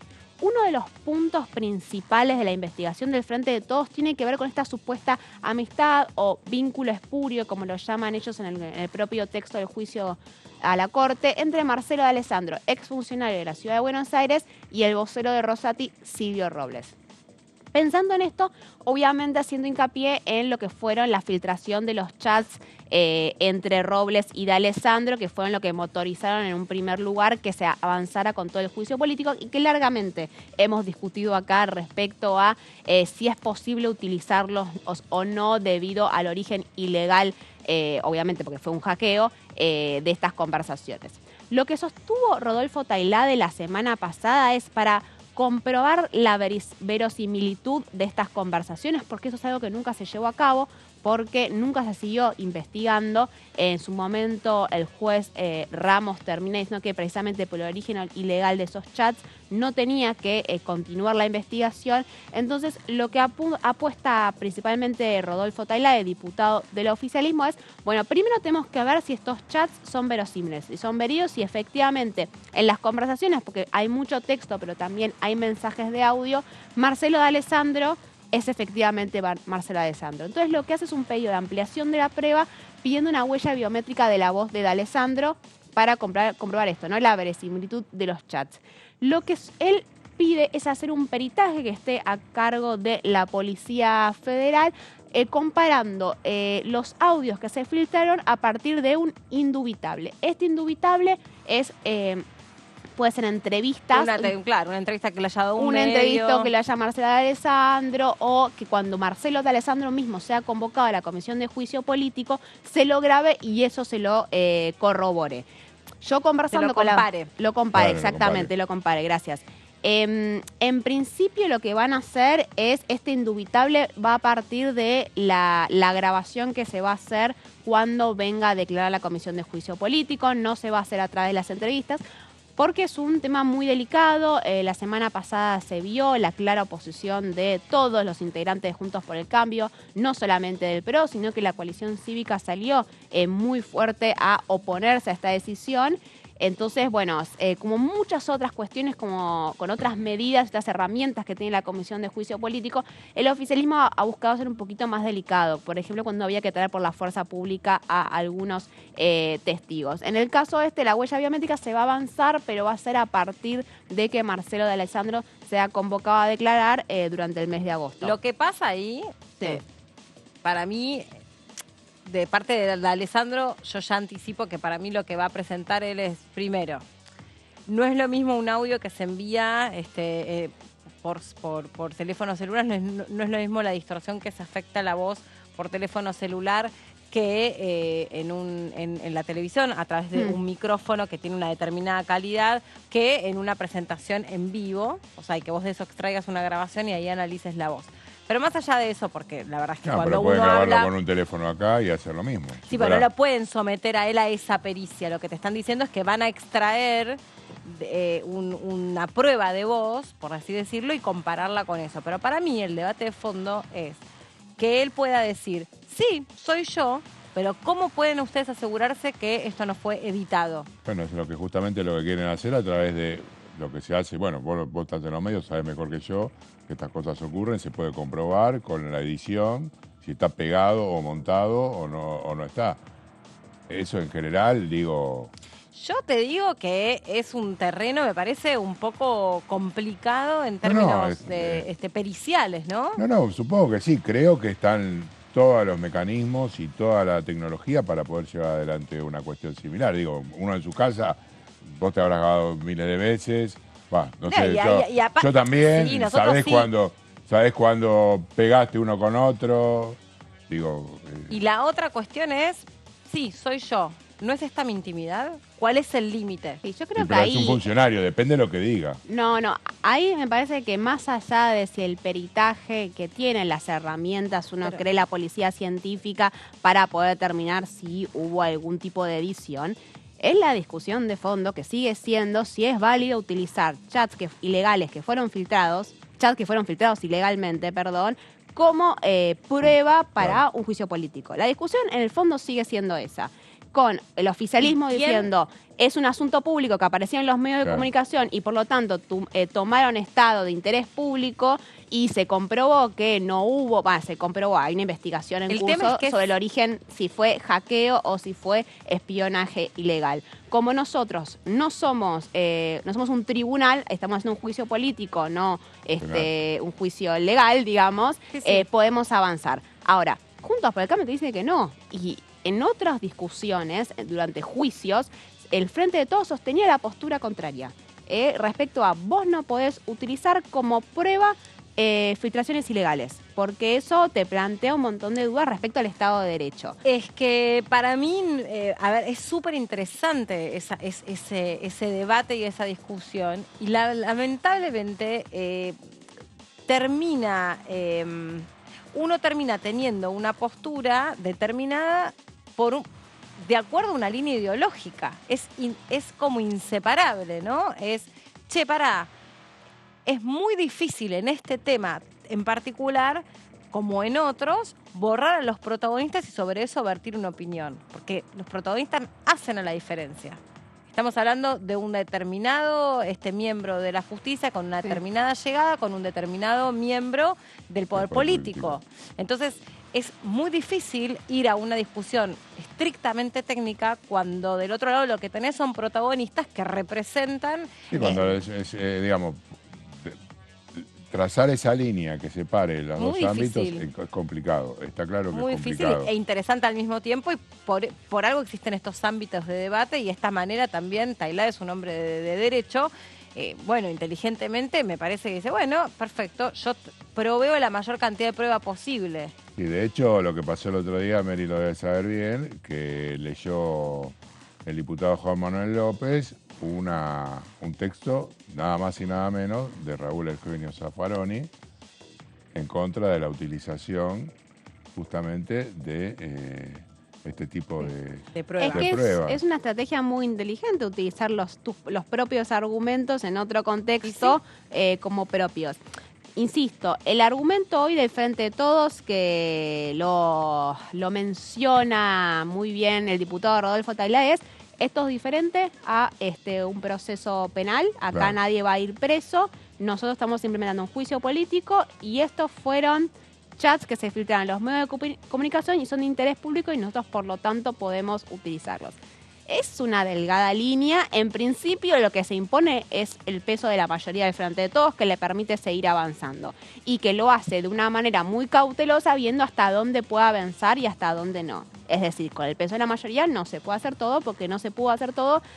Había propuestas de hacer los entrecruzamientos de llamadas que nunca se llevaron a cabo, aunque podían hacer ese pedido de ampliación de prueba. Hubo pedidos a ver si efectivamente el Congreso de la Nación tenía la capacidad del propio Congreso pedirle a las fuerzas públicas de traer por la fuerza sin intermediación de un juez. Tampoco se llevó a cabo. Bueno, es un tanteo de ver hasta dónde se puede llegar, sabiendo que, si bien tenés la mayoría, del otro lado hay una oposición que en el caso de la coalición cívica está muy presente, que te va poniendo algunas trabas.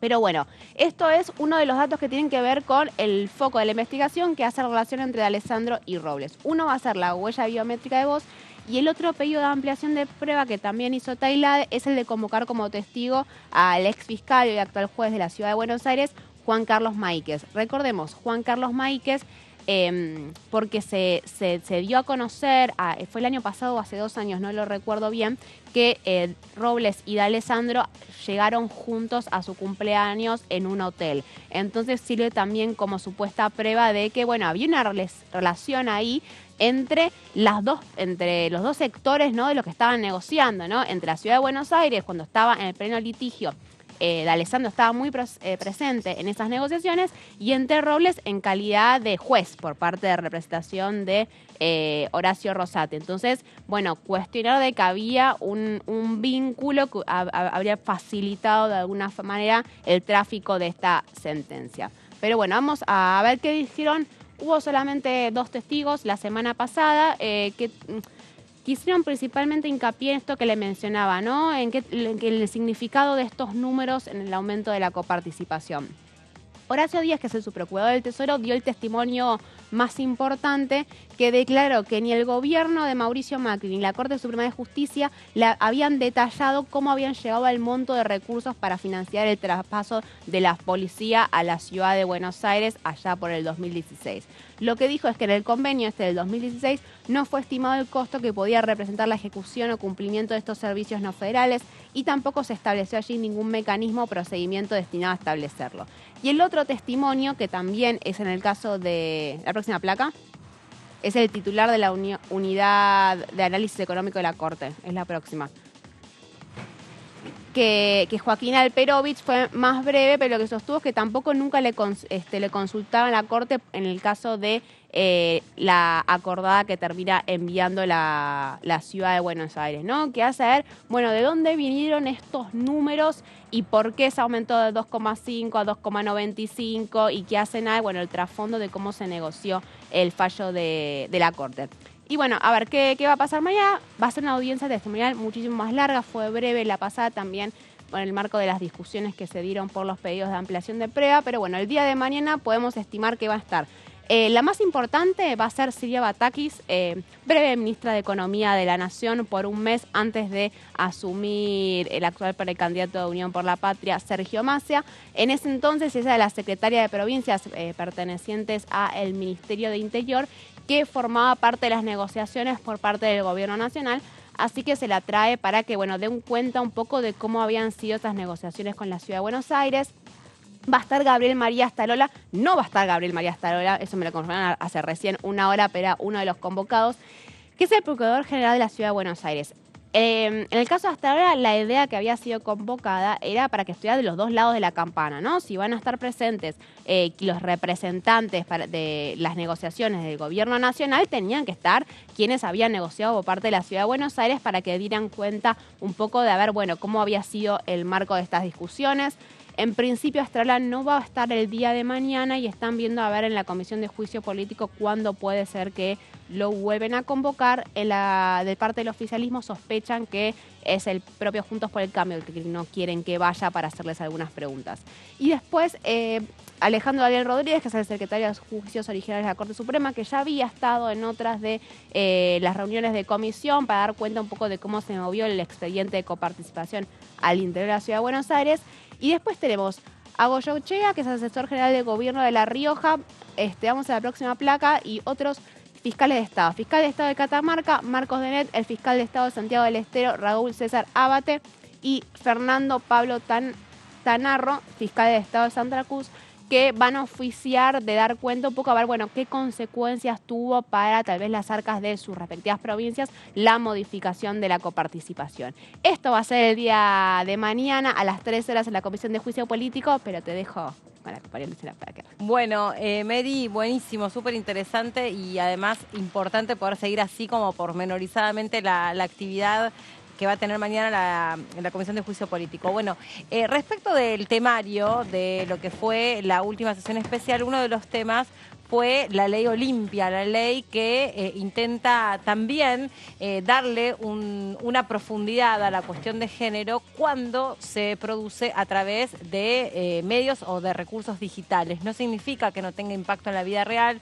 ya lo hemos conversado, pero sí claramente es importante que esté encuadrado, porque si no pareciera que porque sucede a través de esos mecanismos tiene menos efecto o es menos nociva, y la realidad es que el caso de Olimpia precisamente es el testigo para que ella misma haya podido contar los pormenores de lo que ha sido sufrir y padecer este tipo de violencia, pero la que más sabe sobre esto es Lu Pecker, que ya está con nosotros y nos cuenta todos los detalles. Hola Lu, ¿cómo estás? Bienvenida. Hola Meli, ¿cómo estás? ¿Cómo están? Bueno, una ley que tiene media sanción en la Cámara de Diputados, prevén que se trate en el Senado, o sea que no quede a media, sino que se trate el 23 de agosto en el Senado de la Nación y que pueda salir aprobada la Ley Olimpia, que sería la primera ley contra la violencia digital en la Argentina. Es una ley importantísima porque sabemos que ahora, desde los casos en donde las chicas pueden ser grabadas o filmadas con su consentimiento, no, o sea, decir, che, dale, nos grabamos teniendo sexo, perfecto, la gente hace lo que quiere. Hace lo que quiere y tiene que hacer lo que quiere. Las chicas no son culpables de lo que hacen, sino de lo que se difunde sin su consentimiento, ¿no es cierto? Y después también la violencia digital, que está creciendo muchísimo contra políticas, contra mujeres con voz pública y contra periodistas, que es un grave problema que lo sabemos y que ya tiene consecuencias en la Argentina del silenciamiento de muchas mujeres. Hay una serie ahora que estoy pensando en Netflix que es sobre una, creo que es sobre una diputada o sobre una política española que sufre, ¿no?, una violencia digital. Es una serie muy buena que se llama Intimidad. Intimidad. ¿No? La actriz es una de las protagonistas de La Casa de Papel, entonces Exacto. es muy conocida, ha hecho campañas a favor de la garganta poderosa en la Argentina. Y en esa serie se ven dos casos. Uno, el de una obrera de una fábrica que se termina quitando la vida por la viralización entre sus compañeros de unas fotos sexuales. Otro, el de una política que además le hacen como lo que acá llamaríamos una operación, que alguien tiene sexo con ella, la filman, eso estaba orquestado desde la oposición, lo que le pasa a ella, a su marido, a su hija, lo que pasa con su familia y las agallas también de una investigación policial en ese caso para llegar a determinar quién fue que tomó esas imágenes y para luchar contra la violencia digital. Es una serie muy buena. El caso de la obrera tiene mucha relación con un caso en España que fue real en la fábrica Iveco, en donde una obrera se termina quitando la vida a partir de la viralización.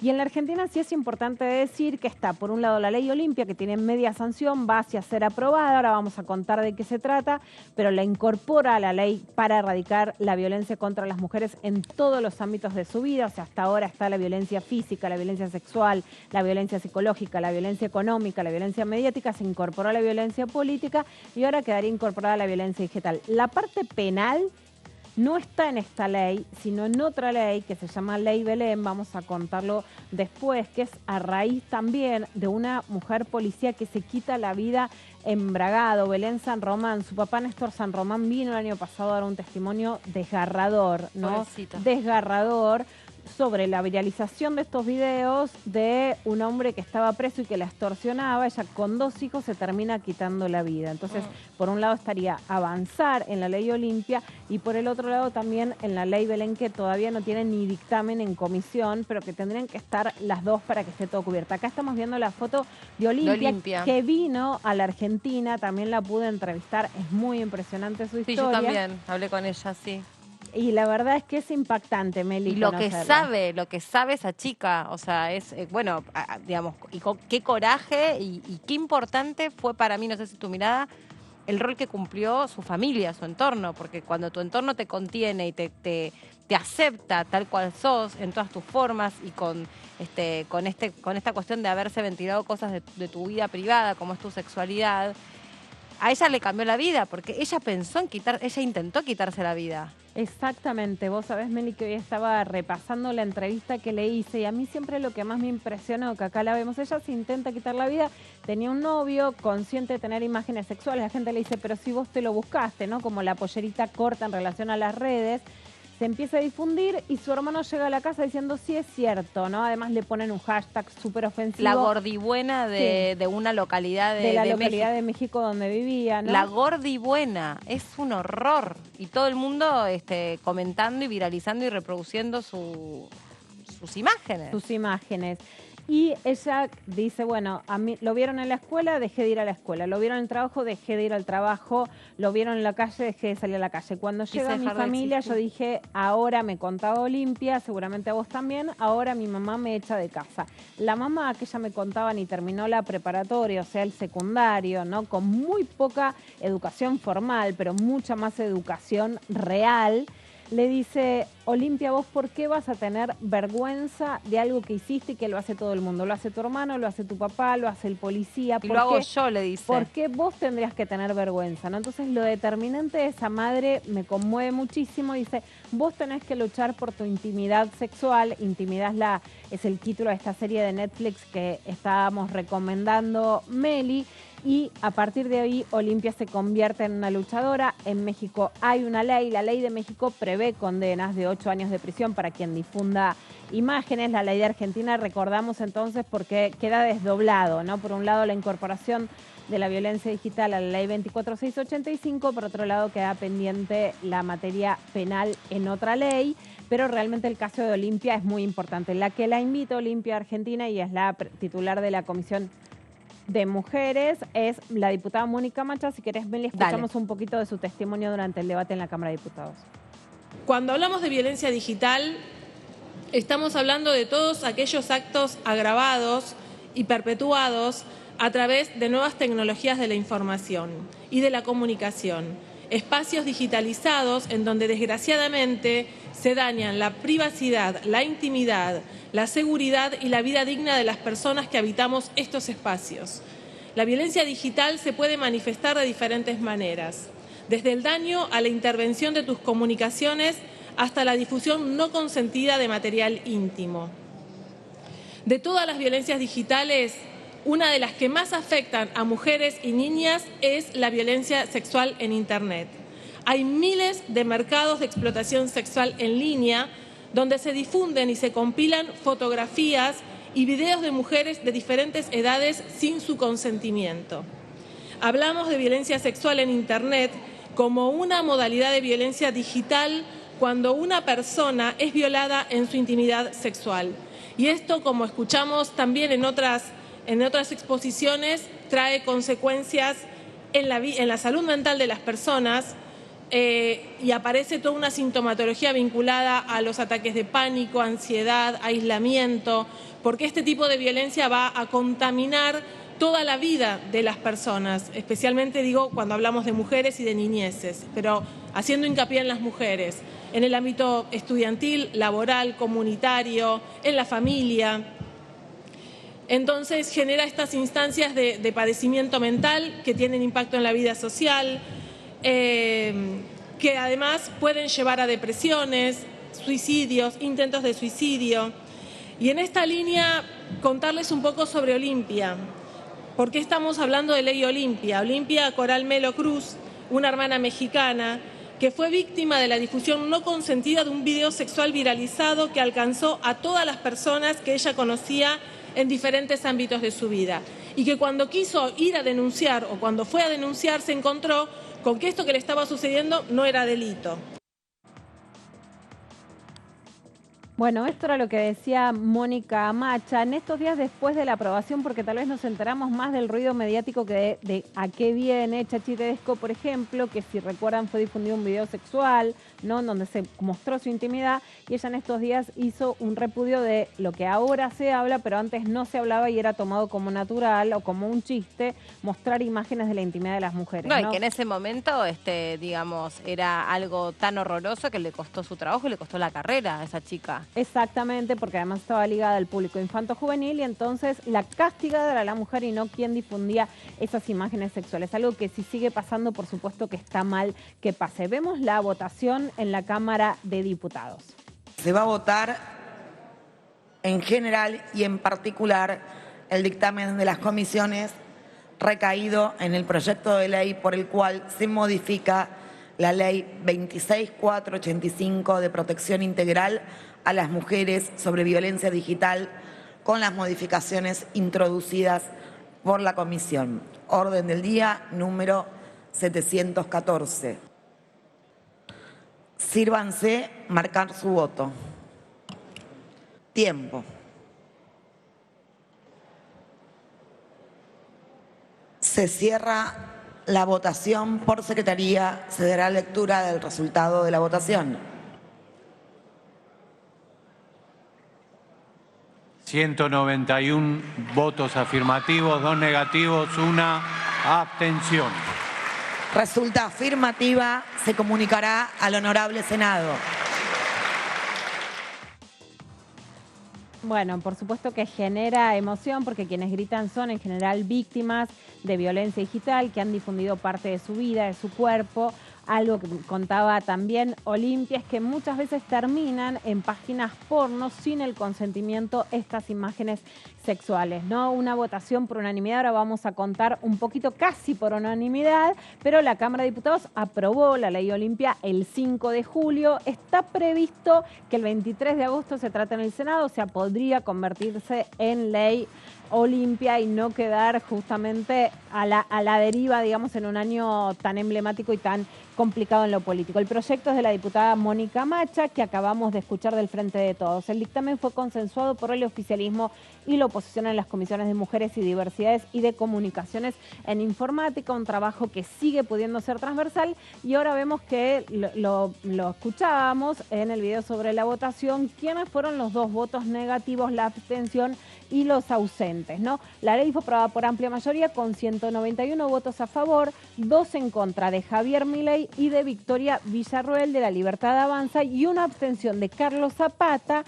que es un salteño de la agrupación Ahora Patria, lo conocemos más como referente a Olmedo, que ahora está en alianza con La Libertad Avanza. Ausentes estuvieron Carolina Píparo de La Libertad Avanza y José Luis Aspert, Avanza Libertad, ahora en Juntos por el Cambio, para dar un poco del mapa político. Vamos a ver de qué se trata esta ley que se incorpora la violencia digital a la ley 24685, que es la ley que rige la violencia de género en la Argentina. El proyecto incorpora la violencia en entornos digitales a la ley 26485 de violencia contra las mujeres. El nombre, como contaba Osmeli, es un homenaje a Olimpia Coral Melo, esta joven mexicana que a los 18 años su exnovio divulgó un video sexual sin su consentimiento. Olimpia logró que se aprobara una ley en México y estuvo en Argentina para promover esta norma, ¿no? Ahí también se decidió que haya una ley que sea la ley Olimpia y otra ley en homenaje a Belén San Ramón, que es la ley que estaría pendiente, que contendría las penas que modificarían el Código Penal. Vemos qué más dice esta ley. En 2014, Olimpia presentó un proyecto de ley en la legislatura del Estado de Puebla, que es donde ella vivía, para reconocer la violencia digital y sancionar los delitos que violan la intimidad sexual de las personas a través de medios digitales. La iniciativa fue aprobada a nivel federal, o sea, hay una ley en todo México, pero además en 20 estados mexicanos. En 2021 fue galardonada por la revista Time como una de las 100 personas más influyentes del mundo, y en este caso también, por suerte, la influencia entonces se hace sentir en la Argentina. Se considera violencia digital aquella ejercida con la asistencia, utilización y apropiación de las tecnologías de la información y la comunicación con el objeto de causar daños físicos, psicológicos, económicos, sexuales o morales, tanto en el ámbito privado como en el público, a ella o a su grupo familiar, ¿no? También implica la obtención, reproducción y difusión sin consentimiento de material digital real o editado. Ahora, con la inteligencia artificial, una de las cosas que advierten es que podrían generar una escena sexual creíble, o sea, que pareciera cierta, pero que no sea cierta, ¿no? Por eso también cuando hablamos de materia digital hay muchas cosas que hay que, digamos, anticiparse a lo que pueda venir, ¿no? A cómo se puede manipular ese material o incluso inventar. Hoy se puede inventar, Meli, algo que antes no se podía, ¿no? O sea, vos podés tomar los rasgos de una persona y ya podría ver un video que parezca creíble y que no lo sea. O sea, una imagen que sea completamente distorsionada. No, mirá, Fabián, no por eso, pero porque hablábamos antes de la prueba esta de audio. Indubitable. Claro, y que hoy por hoy es difícil porque... Exactamente, sí. Es delicada. Sí, en el Congreso norteamericano, con una de las referentes más importantes del Partido Demócrata, ya ha presentado que han creado videos de ella que no son reales, pero que, claro, parecen reales con la inteligencia artificial. Hasta ahora eran videos sexuales que podían ser grabados, a lo mejor con el consentimiento, sin que la persona sepa, con una cámara, etcétera, y que eran viralizados. Pero también ahora podrían inventarse, ¿no? Que pueden ser íntimos, de nudez, de situaciones de acoso, de amenaza, de extorsión, control o espionaje de la actividad virtual, accesos no autorizados a dispositivos electrónicos o cuentas en línea, robo y difusión no consentida de datos personales, o la reproducción en el ámbito digital de discursos de odio misóginos, entre otras conductas. Bueno, Sanna Marin, por ejemplo, es la primera ministra de Finlandia, que ahora tuvo que también dar un paso al costado y que se difundieron fotos de sus fiestas, no eran sexuales, pero de sus fiestas, ella bailando, etcétera, y le costó la carrera política, porque además esto tiene mucha más implicancia para las mujeres que para los varones. En relación a los mensajes de odio, es que sí, la ley estaba prevista más que nada para los casos de violencia sexual en relación a parejas, ¿no? Permanentes, ocasionales. Ahora la inclusión de los mensajes de odio tiene que ver con situaciones que vivimos, que hemos contado acá, muchas periodistas, en donde los mensajes de odio o las amenazas hacen que la libertad de expresión esté claramente condicionada en la Argentina. Esto también fue parte del discurso de Mónica Macha. La norma prevé que se protejan los derechos de las mujeres en las redes sociales y que se respete su dignidad, reputación e identidad, incluso en los espacios digitales, ¿no? Y además de incluir en la definición de violencia digital todas las formas que ya son habituales, se prevé que puedan aparecer otras en un futuro, ¿no? Es como atajarse, porque las cosas pueden empeorar, cambiar o generar nuevas estrategias frente a los que es muy difícil que la ley vaya ayornándose. Entonces la ley es como que deja abierta que si toma otras formas, la ley también incluiría esas nuevas formas que a lo mejor inclusive podemos no conocer. La iniciativa prevé que las plataformas digitales puedan quitar, por pedido de la justicia, los contenidos que generan violencia mediante vía electrónico digital, ya que las empresas de Internet operan en el extranjero. Bueno, esta parte es muy importante, pero es la parte más complicada, ¿no? Hoy difunden un video sexual tuyo. ¿Cómo haces? Pasó en el caso de Florencia Peña, por ejemplo, que podemos acordarnos de eso. Vas a la justicia y le decís que saquen ese video. El problema es que Google, Twitter, TikTok, Instagram, Meta, digamos, ¿no? Son todas redes sociales que no tienen jurisdicción en Argentina. Entonces les dicen que aunque lo pida un juez o una jueza, bueno, ellos no pueden hacer nada porque no les llega la carta documento. Entonces expresamente la ley dice que les puede llegar a través de medidas electrónicas, porque si no todos usamos las redes como si tuviéramos jurisdicción y finalmente ni la justicia puede intervenir para que esos videos se quiten y dejen de circular. Eso es el derecho al olvido, ¿no? Bueno, digamos, acá no sería el derecho al olvido, no, el derecho al olvido incluye que se pueda sacar algo de Google, es algo que, bueno, Natalia Denegri, una de las chicas que nosotros conocíamos porque el se jarrón peleaba. de Coppola. Claro, el jarrón de Coppola, se peleaba en el programa de Mauro Viales, lo está peleando con Google porque no quiere quedar ahí como alguien que tenía ese pasado y por supuesto tiene todo el derecho del mundo. En este caso no es lo mismo, es la viralización, ¿no? de videos o de imágenes, pero sí la ley intenta anticiparse a la respuesta de las redes sociales que dicen que como no tienen un lugar donde recibir cartas documento en la Argentina, ellos no se dan por notificados. Para aludidos. Bueno, entonces vamos a decir también que se incorpora a través de la línea 144 que se va a acompañar a las víctimas de violencia digital y debería sumarse un soporte digital y de acceso gratuito. O sea, hasta ahora en la línea 144 se atienden casos de violencia física. También van a atender casos de violencia digital y lo que está pidiendo esta norma es que no solo haya un teléfono donde llamar, sino básicamente una aplicación en donde también puede haber consultas y va a haber alfabetización digital para las mujeres y buenas prácticas en el uso de las nuevas tecnologías y se va a incorporar la gratuidad para realizar pericias informáticas, porque vos decís, mírele, por ejemplo, en el caso de una expareja, bueno, que haya un perito que revise el teléfono en la computadora de ese señor que se supone que viralizó, bueno, sí, pero le tenés que pagar un perito tanto. Entonces, no, la ley incorpora que esas pericias informáticas sean gratuitas. Un avance, la ley Olimpia con media sanción en el Congreso de la Nación. Muchas gracias, Lu. Hasta la próxima. Sí, claro que es un avance, como decíamos antes, y seguramente a partir de eso poder pensar qué es todo lo que puede ocurrir en este nuevo mundo que nos hace relacionarnos de una manera diferente sobre la que todavía no tenemos legislación. Ejemplo, inteligencia artificial y todos los alcances que eso puede tener. Por ejemplo, entre otras cosas, lo que hablábamos recién de esta prueba que se manda a pedir en la huella de voz. Sí, la huella de voz. Preguntémosle al diputado, ¿no? Pero cómo no. Acá está con nosotros el diputado Casareto, que es miembro. Hola, ¿cómo le va, diputado? ¿Qué tal? Es ¿Cómo miembro les de va? la Comisión de Juicio Político. Estábamos hablando de esta prueba. Sí, soy denunciante y formo parte de la comisión. Estábamos hablando antes de esta pericia que se va a hacer sobre los chats y sobre la huella de voz de Alessandro. Sí, ese es un tema que te van a explicar otros colegas con más detalle, que son los que presentaron. Yo más que nada estoy enfocado en lo que es la causa de coparticipación federal. Yo fui ministro de Economía de la provincia de Entre Ríos, represento a la provincia, y vimos con mucha preocupación, en cuanto al juicio político, el avance de la Corte Suprema de sacar fondos nacionales, que esos fondos nacionales se invierten en las provincias y dejan de invertirse allí para invertirse solamente en la capital federal. Así que eso es un poco el eje del tema. Cuando Macri llegó al gobierno, él era jefe de gobierno de la Ciudad de Buenos Aires y Rogelio Frigerio era jefe del Banco Ciudad de Buenos Aires.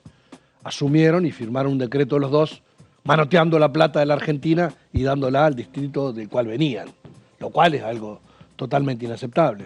Y derivado de todo eso fue que cuando el gobierno entrante corrigió la situación con un decreto y con una ley, lo llevó a litigar ante la Corte y la Corte le dio la cautelar. Y en ese sentido, porque nosotros hemos aprendido mucho sobre cuál es el alcance de la Comisión de Juicio Político, pero bueno, también se deben presentar dudas sobre la marcha. Digo, ¿cómo se puede tomar una prueba, como pueden ser estos chats, que no se sabe exactamente cómo aparece esa prueba? Si aparece como el resultado de un espionaje ilegal o como una filtración, o sea, ¿cuál es el límite de tomar una prueba como esa? Por eso te digo, yo no hago foco en eso. Vos me vas a preguntar 10 veces el tema y yo no te voy a contestar. ¿Entendés? Porque yo considero que lo importante es la esencia. Es que en definitiva... bueno, pero esa es una respuesta. Por eso, pero sí. La esencia es que acá está en discusión los fondos de la Argentina. Entonces, lo que hay es claramente un avance de Macri y Frigerio en tomar los fondos de las provincias y la Corte, que en definitiva, cuando este gobierno corrige la situación y se vota acá en el Congreso, la Corte dice no, el decreto de Macri vale y el de Alberto Fernández no vale. La ley que votaron en 2020 en este Congreso no vale, denle más plata a Buenos Aires igual.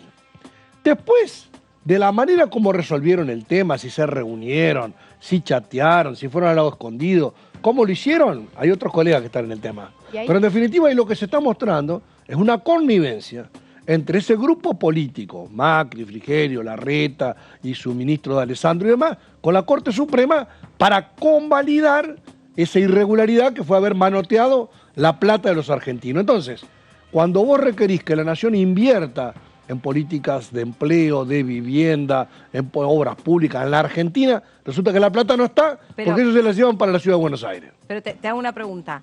La Comisión de Juicio Político, digamos, no se puede meter en el resultado del fallo. Se puede meter... Nosotros podemos meter en todo, porque el juicio político es político. Entonces, yo puedo evaluar... Pero no podés opinar sobre un fallo. Puedo opinar sobre todo, porque soy diputado de la Nación.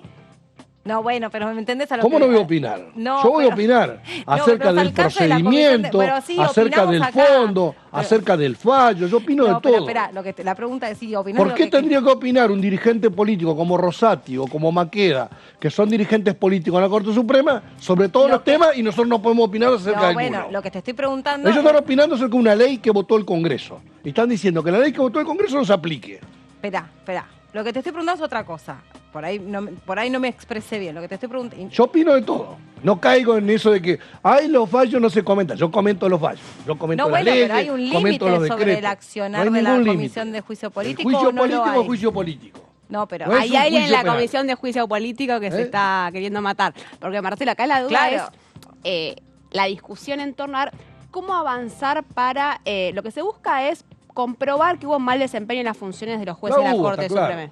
Por eso lo denunciamos y avanzamos. Entonces, ahí la discusión es, por un lado, el problema es que la Corte Suprema haya habilitado el decreto de Macri, pero que haya intercedido cuando Alberto Fernández emitió un decreto y después el Congreso de la Nación sacó su ley interfiriendo sobre las facultades del Congreso. ¿Entiendo bien? O tiene que ver también en simultáneo con las consecuencias que tuvo en las arcas de los gobiernos provinciales que le hayan sacado plata de la coparticipación para dársela al gobierno de la Ciudad de Buenos Aires. O acá son las hay dos. Plata que pagan los contribuyentes de la Argentina. Sí.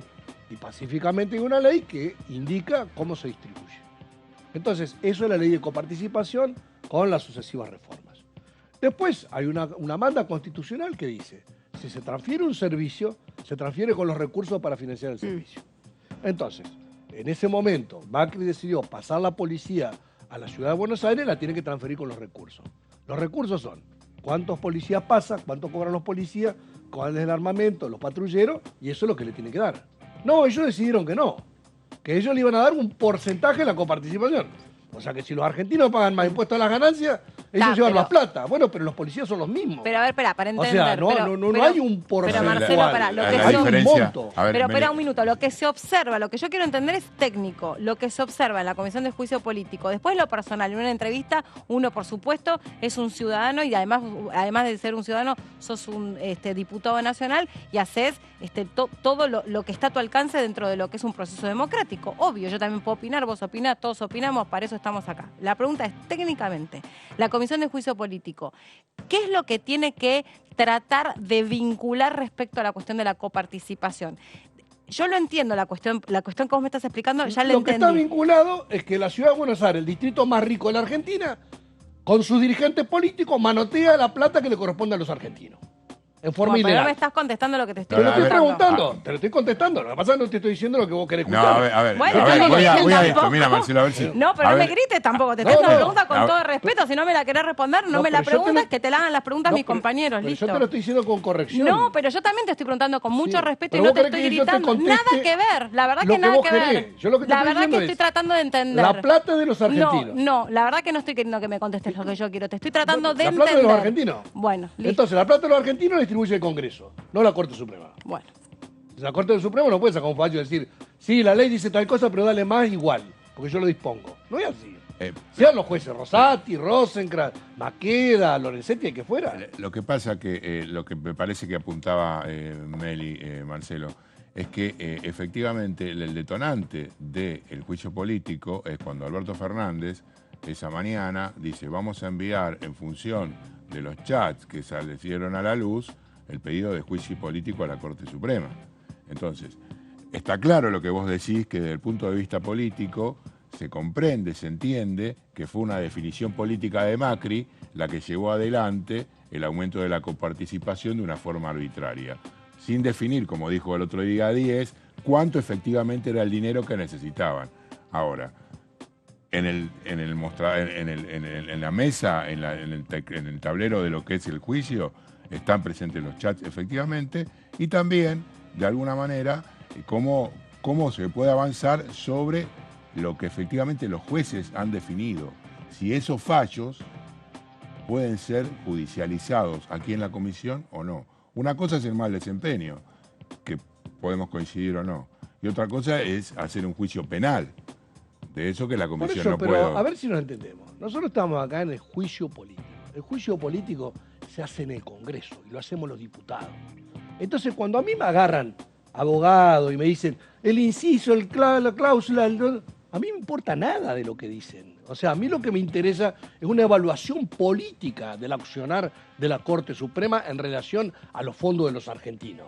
Entonces, no lo quieren asimilar con un juicio penal. No. Entonces, el otro día escribió un diputado una columna en Clarín y dijo, pero ¿por qué no se le corrió vista a los abogados para que puedan ver las pruebas y demás? No entiende nada ese diputado. O sea, la Comisión de Juicio Político evalúa la acusación. La Cámara después evalúa la acusación de la Cámara ante el Senado. Y el Senado hace juicio. ¿Está claro? Ahora no hay un juicio. El juicio, si tenemos la mayoría, se va a dar en el Senado. Y ahí hay abogado defensor, ahí se examina la prueba, ahí todos los requisitos de un juicio. Acá no hay juicio. Acá lo que se trata es la acusación. Yo estoy convencido de que hay un incumplimiento de los deberes de los funcionarios públicos, en este caso los ministros de la Corte, iniciamos un juicio político. Ahora, los chats, qué sé yo, es una prueba más, un elemento más. No es para mí ver de dónde salió. Yo leo los medios y veo que están esos chats. ¿Son reales o no son reales?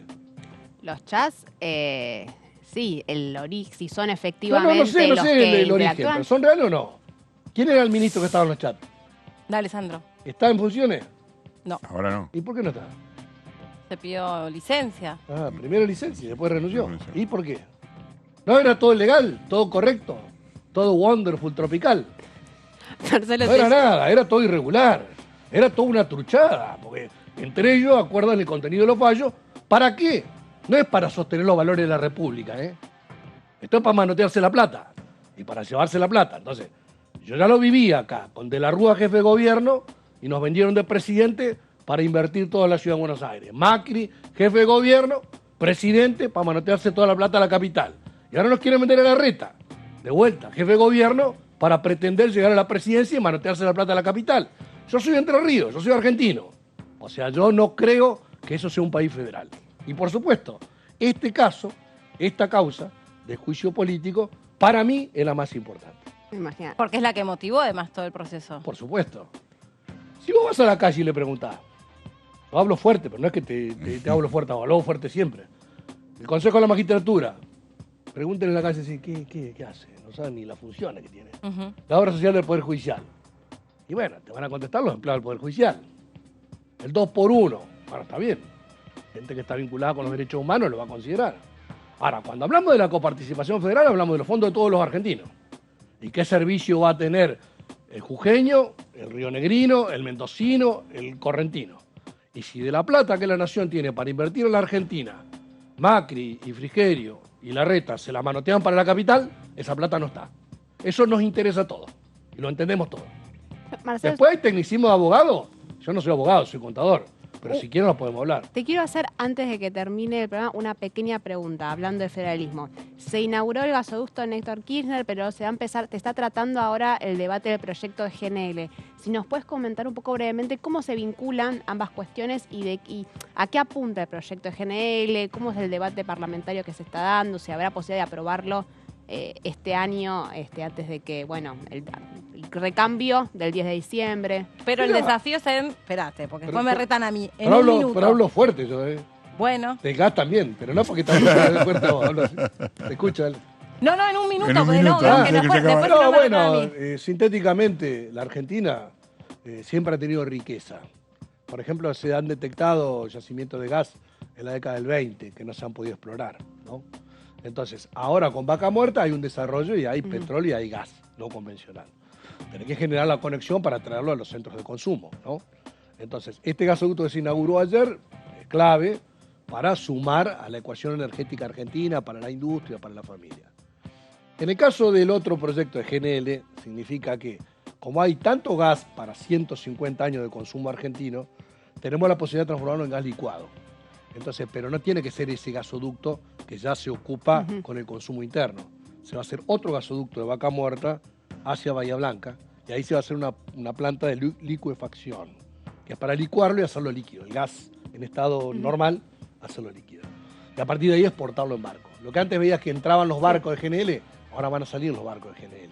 Y la Argentina, en lugar de tener una ecuación deficitaria, va a tener una ecuación superavitaria en materia de energía. Así que va a cambiar sustancialmente. El proyecto fundamental de esta ley de GNL, que es para todos los proyectos de GNL que haya, hay un proyecto puntual que es el de YPF con Petronas, que van a invertir en 15 años 50.000 millones de dólares en la zona, 51% YPF, 49% Petronas. Esta semana pasada vino el presidente de YPF, Pablo González, explicó al detalle. Mañana viene Flavia Rollón, la secretaria de Energía, donde va a ampliar la política pública que se fortalece con otras cosas más. En el gasoducto del norte, que venía el gas de Bolivia, ahora se va a revertir para exportar gas a Bolivia, porque Bolivia exportaba a Argentina y a Brasil. Ahora, como Bolivia se está quedando sin gas, nosotros vamos a exportar a Bolivia y a Brasil, vía Bolivia. Esa sería la reversión del gasoducto que anunció el ministro de Economía Massa. Y a partir del mes que viene empieza a exportarse petróleo por el oleoducto que está en Neuquén a Chile. Desde el año, 97 creo que no se exportaba petróleo a Chile. Así que la ecuación energética argentina, que tanto sufrimos con la guerra y la suba de los precios del petróleo y del gas licuado y el consumo, bueno, ahora esa ecuación comienza a revertirse y dentro de las noticias que hay en la Argentina, esta es una buena. Bueno, gracias Marcelo por haber venido y ya estamos... Y eso que no nos enfrentamos en el fútbol. No. Porque ahí discutimos más. Ahí es otro cantar, ¿no? Claramente. Menos mal, porque si no me la veo fea, yo no soy tan habilidosa. Yo soy de River. Y yo soy de Boca. Bueno, por eso. Ahí se entiende. Bueno, gracias chicos. Hasta la semana que viene con ustedes. Y ustedes nos vemos mañana aquí en la segunda edición a las 2 de la tarde. Que tengan lindo lunes, lo que queda de lunes, y se quedan con el análisis. Chau.